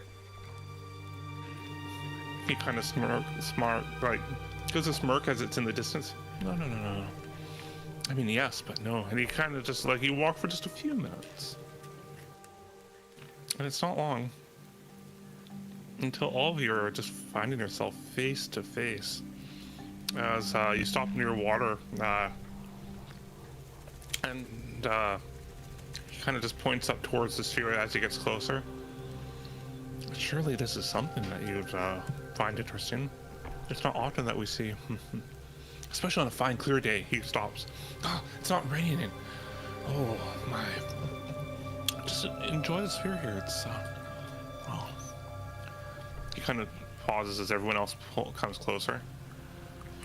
"Behold!" He goes, "A moonstone, a literal moonstone. The Anacranium historians, they believe that these pillars are attuned to a certain lunar cycle. They still respond to the cycle of that moon to this day. What function they performed?" Kind of gives a half, slight shrug. "I couldn't tell you. They don't know either. They're useful somehow to the ancient builders, but the knowledge is unfortunately lost to time." And at that point, another character that you haven't seen, haven't spoken with, but you've seen her traveling around. But the Singarian girl, the one with the papers, kind of approaches Agrabah, while the one that's so excited, I'll point to, she just approaches the moonstone, no hesitation. that's how you move them around the map. Oh, I love it. Sorry, kind of learning a new thing here. Okay, that's nifty, Keen. Can you flip them as well? The image. I can. Oh, nice. So it's sort of using the 3D sense of X, Y, Z. So as you move them around, you can sort of move them on like a y-axis, so they become lower, like smaller and bigger. Yeah, it's got that parallax effect. At this time, though, like Clipper, who you saw, she just essentially comes up to Agraband, just seeming like,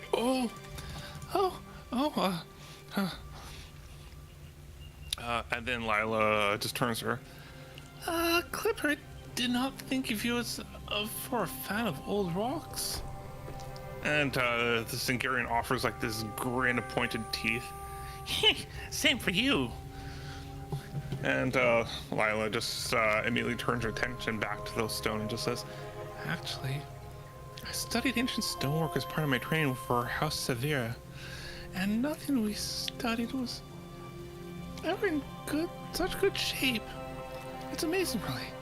The writing on it's incredible in condition considering its age and how exposed it is. Then you see Lila just kind of gesturing to the deeply cut symbols and runes in the stone. She and Clipper just seem to be like busy themselves poring over the moonstorm stone and lapse into like chatter. The rest of you can do whatever you so desire. You can talk with whomever you want to, amongst yourselves, investigate things. Part of the weird thing of Ember is that it actually opens up a lot of potential for whatever you feel like your character can do. I walk up to the moonstone and open my book up. I read any fiction on the moonstone that I can find in my book. Sure. Yeah, you are more than welcome to. You essentially just open it up and you start just flipping through. Would you say that you would you say that you're good at history? If I find any information in my book, I get a +5. I am not good at history though. Let me check my character sheet real quick. And this is a book on? Moonstones. Well, if it's a book of moonstones, then definitely you'd find information here. Roll me a history check with that +5. You said it was a fiction book, though. Mm-hmm. Okay. If it's fiction, then Oh, okay. How do you roll, by the way, on here? I don't know how to. You can just click on the skill itself, the actual text of the skill. Yep. So you can see it on your character sheet. Okay. Thank you. Thank you. However, being a fiction book, I would say that the information in it is pretty much fairly accurate to the moonstones now, but the book is more like it's an old fantasy telling of a made-up story about those that lived long ago and the moonstones then. But it's sort of told through like the past and the present as set in the book itself. So two interesting storylines going on kind of at the same time, and you've probably read the story a few dozen times. How the story just seems to interweave between both of them, and some great grand conspiracy of how the moonstones were used for strange things in particular. But as you go to the back, there's a foreword from the author who actually talks about the moonstones a little bit, and what may have actually proposed like you going on this whole journey. Well, this little snippet here might have been mentioned. Though that's up to you if you want to say that it was or not. If you think it was, though, I would give you the +5. If not, I'll give you like a +1. Okay. I'd say since it's in the past, I'd say player +1. So 3 + 1, and then roll.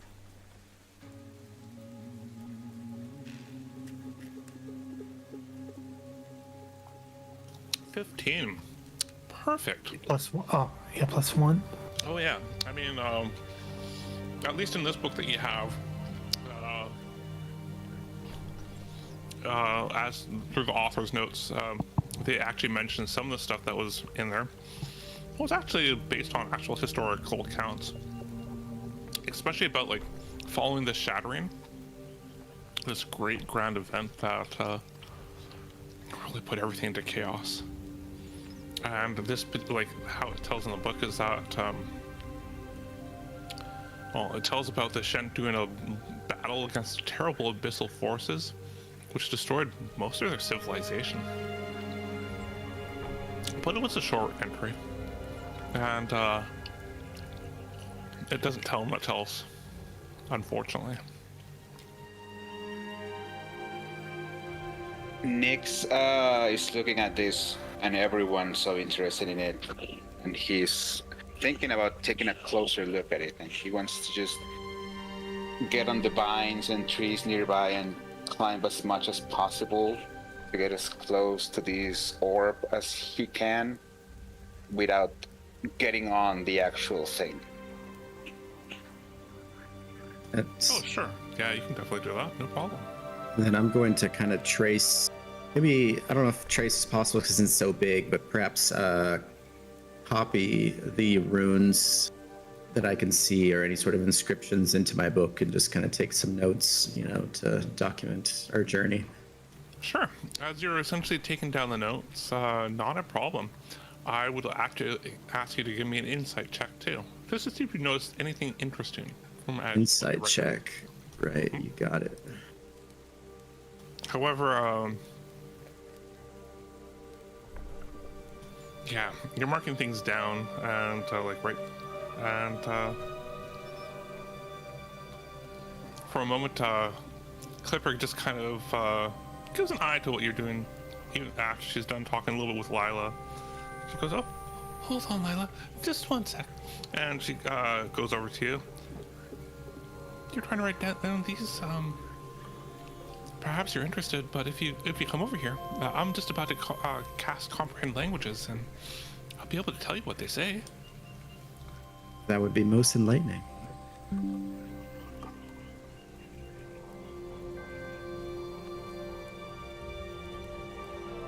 As you're all doing that, Nix is just taking up his carpentry tools and just carving a blue circle on his bark, and just writing in small type, blue bowl. Nice.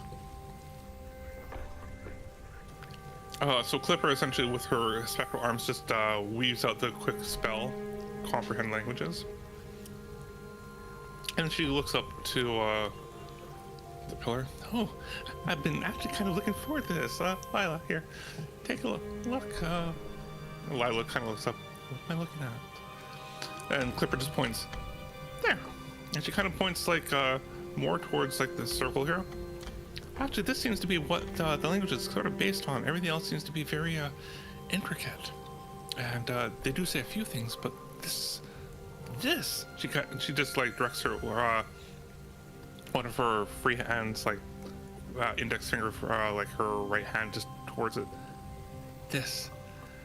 It says, "Assemble beyond the gate, which we sealed behind them. Maes will watch over them as they, oh, pardon me, even the spell isn't always the greatest, watch over them as they deliver the Whisper's End. Until they return, the way is sealed. Let only those who understand the fate of the moons walk its path." Lila just like kind of gives like a half like, huh, that's rather interesting, Clipper. I've never actually heard of something so mysterious from one of these before. Lucy will transcribe that alongside the runes themselves, the translation. And I guess we'll holding like her staff in her left hand, with her right index finger kind of traces out like a runic pattern in the air, and where her finger moves rhythmically, it leaves behind a trail of indigo light. And when she finishes the rune, she kind of like thrusts her finger through the two-dimensional rune floating in the air to kind of activate the spell, and casts detect magic. And it kind of shoots out like particles of prismatic purple light, outwards from her, and that kind of like fade into nothingness as the spell activates. Certainly. As you do that, I must ask anyone, do you have, let's see here, actually I should see this. Yeah, so you're welcome to give me an Arcana check if you would like to. Okay. We'll certainly do that. Arcana. My goodness. Not roll well tonight. It's all right. It's okay. Would anyone else like to try? Yes, please. By all means. Still figuring out the scary sheet thing. No worries. Oh, almost a Oh, 20. wow. So close to a dirty 20. But still, yeah, unlike your friend over there, that just seems to be more perplexed than anything. You somewhat approach, and you can tell that this Shent Moonstone is a pillar. Ooh, what do we have here? 19. Wow. Drod and Turek, both of you. Just rolling well there. So both of you essentially figure out that this is a pillar powered by a specific lunar cycle. Ooh, what do we got here? Oh, nice rolls all around. And so you easily can tell that, well, this in particular, this that you've come across, is easily just a pillar that's has the moonstone in it. And based on its color of the crystal and the symbol of the pillar, that well, it makes it clear that it was attuned to the water moon, and that's Maus. And Maus, when first so it must have been like all attuned when this was actually constructed, many centuries, if not longer, ago. The knowledge of how to make these particular things, this moonstone, the pillar, long gone. What remains on Ember itself is all that is there, and if these were ever to be broken, well, it would be losing a key to the past. You can also tell that the markings on the stone indicate that it would have been able, you would have been able to communicate, or if not you, someone would have been able to communicate with other nearby moonstones. And additional designs in the runes indicate that the orbs could have also monitored the area around them, though what it could actually see, you couldn't tell. It's just most of the scholars that have studied these figure that much out, like their purpose, but not why said purpose. And lastly, you can also tell that the power source, it's really unclear. I suspect it's also drawing and possibly storing the power of the moon it's attuned to. Again, that's what the common thought is. But if you had to guess, it stores up elemental energy as the moon reaches its peak, and then uses it over that time. Go ahead. Drodin kind of starts to move towards this this pillar, and as he gets closer to it, the rest of you would start to notice that he has almost like tribal sort of tattoos all over his shoulders and forearms and his thighs and calves, and as he gets closer they start to kind of like glow with this bluish light, and he walks up to it and puts his hand onto it, and It almost looks like he's praying. Do you have attunement to Magus? No. Fair enough. Still, touching it and praying, like you, essentially what you're trying to do is that you're trying to attune with the Moonstone. Even though you don't have the attunement to Magus, you most likely have heard that people have been able to attune to the Moonstone to siphon off like, a little bit of its energy. But they've never, none of them that have been known to really give off much. But in this case, you feel a sensation of calm pass through your hand, touching, and the cool feeling just rushes right through your body as if a gentle breeze, or perhaps the feeling of water, like submerging yourself in lukewarm water, just slightly colder than your body temperature, passes through you before it stops. And as you do, you gain +2 temporary hit points. Ooh, fun. Yeah, to the rest of you, this would kind of look like, as he puts his hand on it, that the tattoos on his arm, on his body that have been kind of glowing and kind of almost looks like it flowing over him. As he touches it, you would watch them kind of like start flowing from the hand that's on the pillar, kind of just like up his forearm and then like down his body and into the ground. Interesting. Such magic. Interesting, my friend.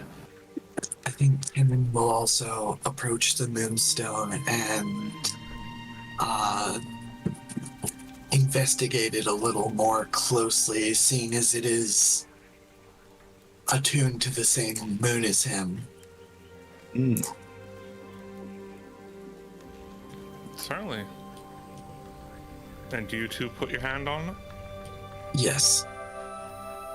Once again, though you would not have felt it, now you do. You too can feel this warm, like water just wash right over your skin, and even through, like it just hits you hard, rapid, fast. But then it's gone, and you feel a little bit more refreshed as you too gain 2 temporary hit points.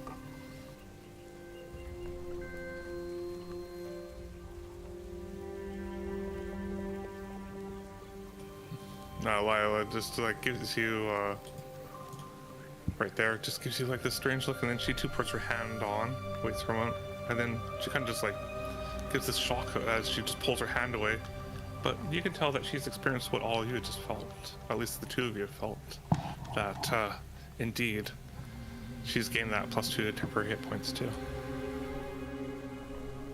Does it apply to everyone? If they want to touch it, or if you want to tell them that they can touch it. Otherwise, Lila most likely will. Seem to have suffered no ill will. I suppose I shall too. And Drodin will gesture to everyone, come, commune with Myas. As you wish, my friend. I bow before the Moonstone and place my hand upon it and let the magic overwhelm me, as it may. Of course. Now, does anyone have any attunement with Magus or not? I do. Don't worry. You do? Yes. Perfect. For those that touch it that do have attunement to Magus, you gain 4 temporary hit points instead of 2. As you can feel like not only does the water just seem to wash over you, it seems to linger. Like you have this feeling of calm.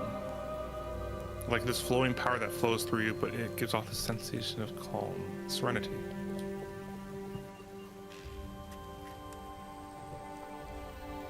Albeit the feeling doesn't last too long, you feel a bit more relaxed from it, and a little bit more alert at the same time.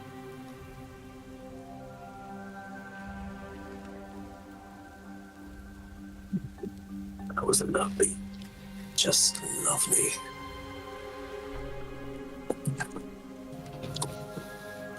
Does anyone have the culture or Danny or knowledge trade by chance? Knowledge trade. That sounds. Where would I see that? My character is Ordani, yeah. For knowledge trade, it's in your character sheet. It should be one of the things that you had a choice of choosing as you created. Does that fall under features or? No, so this one will actually be on your details, so where your skills and everything are. If you hover over the third item below your saving throws, that's where that will show up. Okay. Okay, that's right. There's the knowledge. Okay, what was that knowledge category? Trade. Okay, I do not. So I have one for the culture or Danny, but nothing for trade. That's totally fine. And where do you? Oh, Go ahead. wait a minute. Cultural. And where is the knowledge stuff at? I don't see it. Go to details. Come on, That detail. gear option. And then your third, the one where you pick like your path or your culture, you can like middle click on it, middle mouse button click if you have that option, Oh, okay. and scroll down, and it should say in the second category what your knowledges are. Thank you, thank you.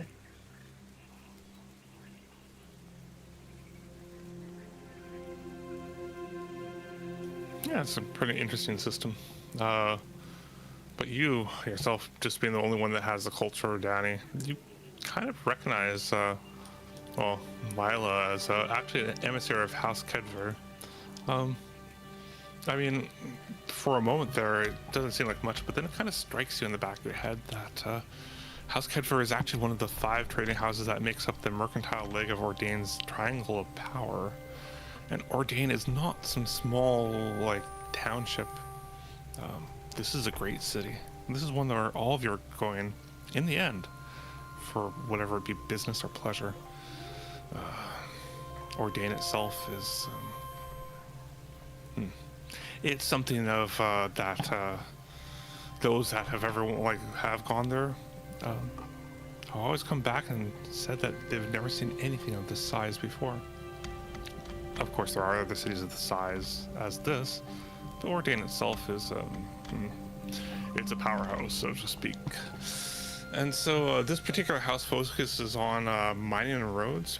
Tends to be the most risk adverse and family oriented of all the trading houses. And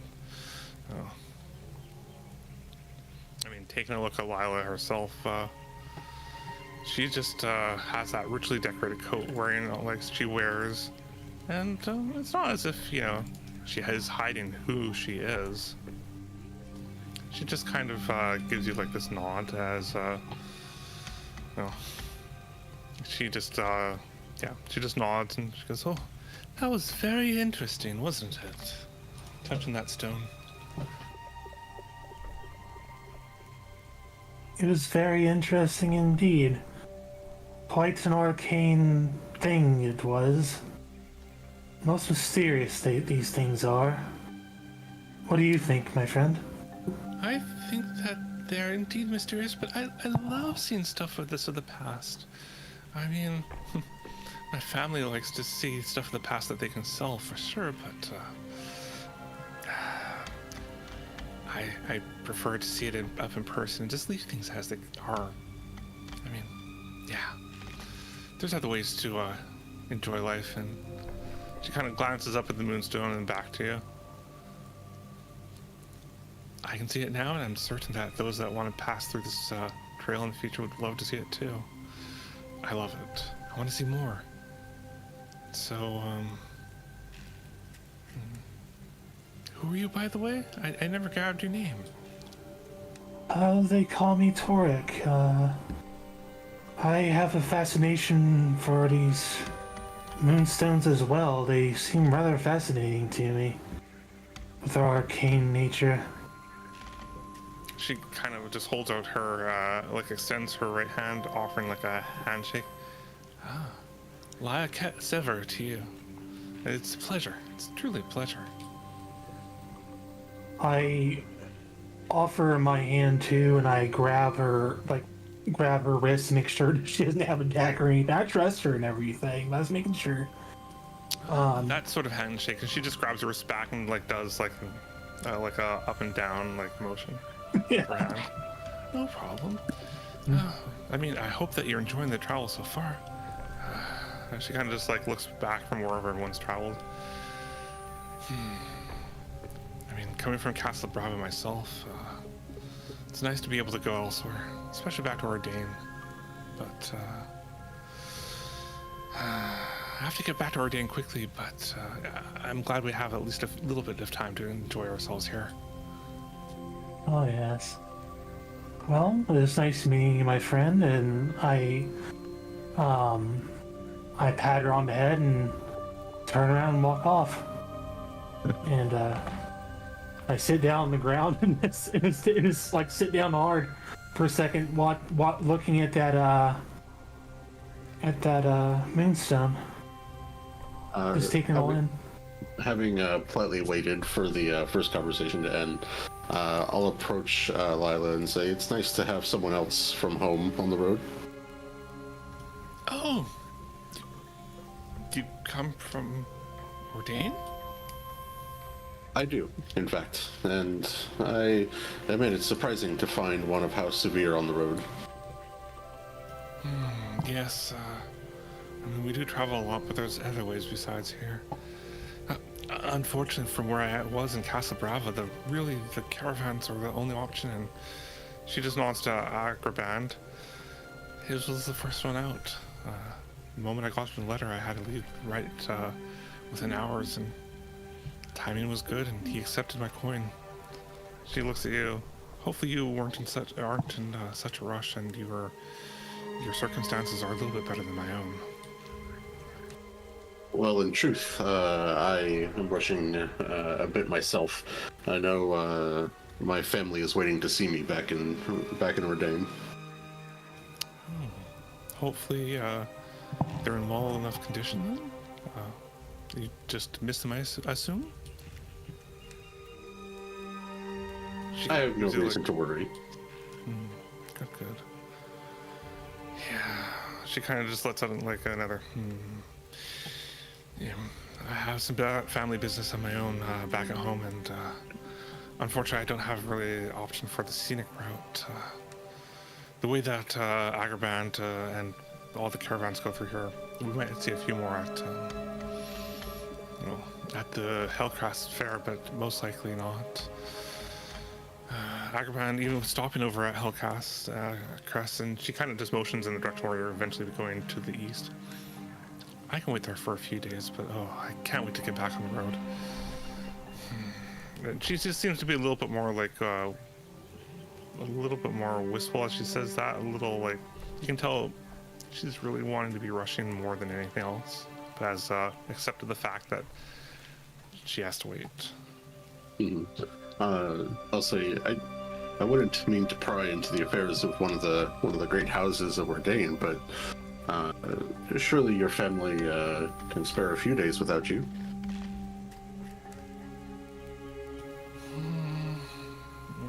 She like gives a somewhat sad smile and nods. Yeah. I suppose that's the way it just has to be. She just pauses. At least there'll be some fun at the festival. We're only there for a day. No, the festival's there for a day. We'll be there for a few days. She kind of self-corrects. Then we'll go. So for me, this feels kind of like I'm prying into something that she's talking around. So you're welcome to roll an insight if you'd like to see maybe a little bit more into what she's. For sure. Let's see.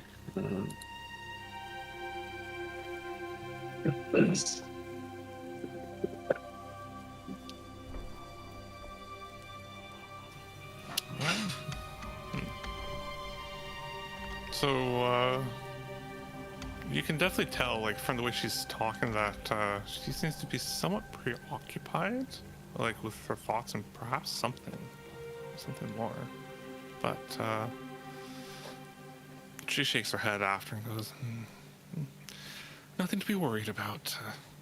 As long as we get there in time, that's all that matters, honestly. Of course. Well, as a proud citizen of Ordain, if there's anything I can help you with, let me know. Feel free to ask. and I'll give a bow and use that as a way to disengage from the conversation. Sure.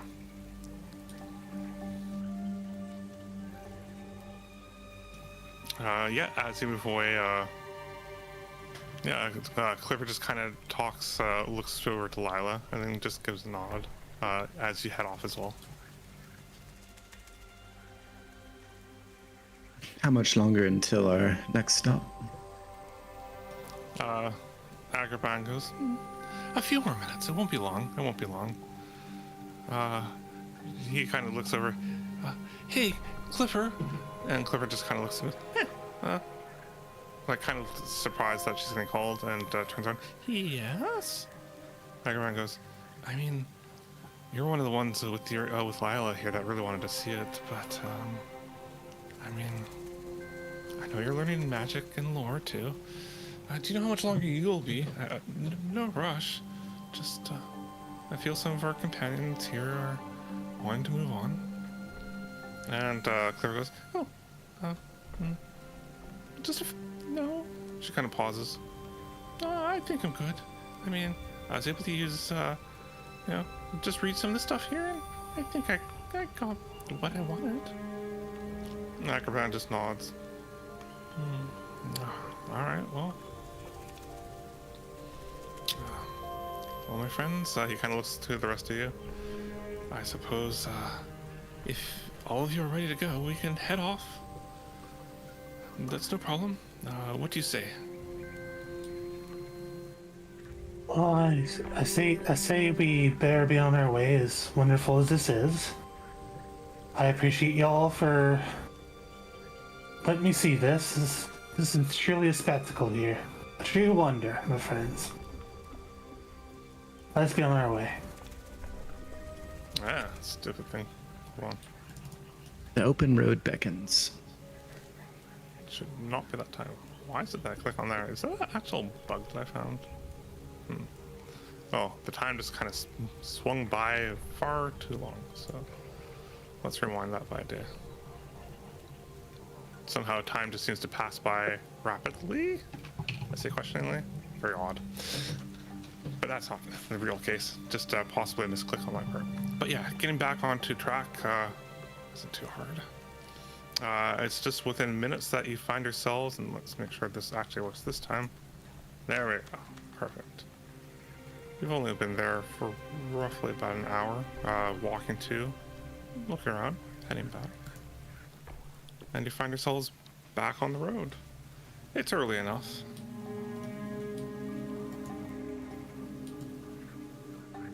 Agrabah has pretty much gone, looked like everyone goes, if you want to stop, we can, probably for a few minutes somewhere, but let's try and make our way over to the next location. How about that? And then once we stop there, we can cook up some food, and not before long, you find yourselves back on the road, moving away. Sounds good to me.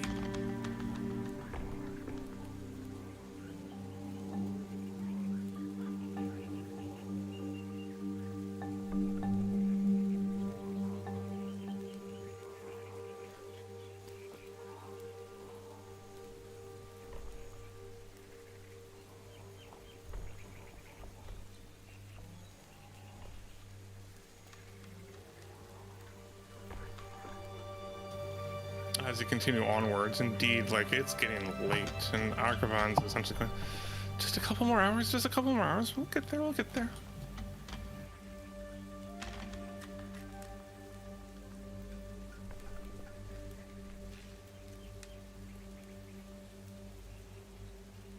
Indeed, it's not like as if he was lying at all. Within those 2 hours, or close near the end of it, I mean, it's late. But you can see, like, a few ramshackle buildings of hand-laid stone and weathered timber nestled between the trail's towering verdant hills and cliffs. The dilapidated structures of this remote outpost all bear the unmistakable marks of abandonment. Large buildings, wattle roofs, sags, as it has partially collapsed, held up by desperate efforts of thick vines that snake their way in and out of several holes in the crumbling structure. these dwellings still offer a small measure of shelter, despite their derelict state, and are a welcome sight for travelers navigating the wet and winding canyon paths. And so, as all of you have seen this, and you're just getting closer,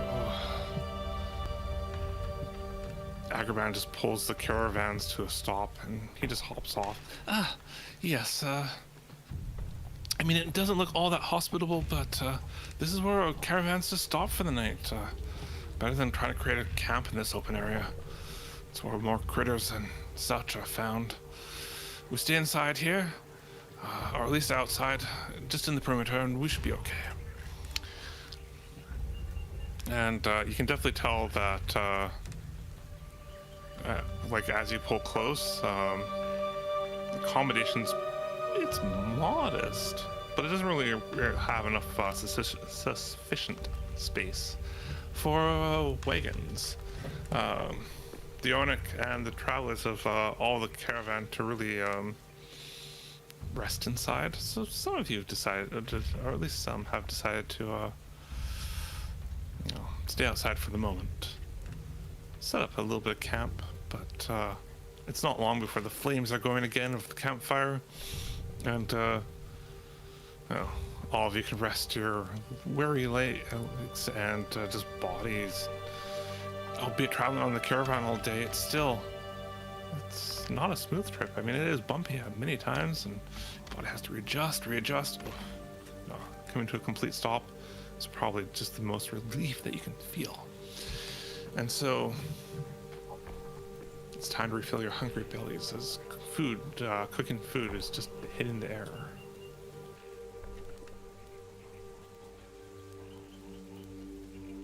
Who was the one with that chef feat or whatever? Oh yes, you'd probably be very useful for this. But before we continue, I should ask, do we have any more time to continue? Or should we end it here and continue next time? It's Wait, good stuff. 12:58 here, so I need to head to bed because I gotta be somewhere tomorrow. I figured. So this is actually a perfect place. It's a good little introduction here. Next week is definitely where things will kick off, because it's a lot of introduction here, so to speak. Sounds So really that- good. Yeah, I look forward to next week. We'll definitely do a session 2, I guess, next week. The week after,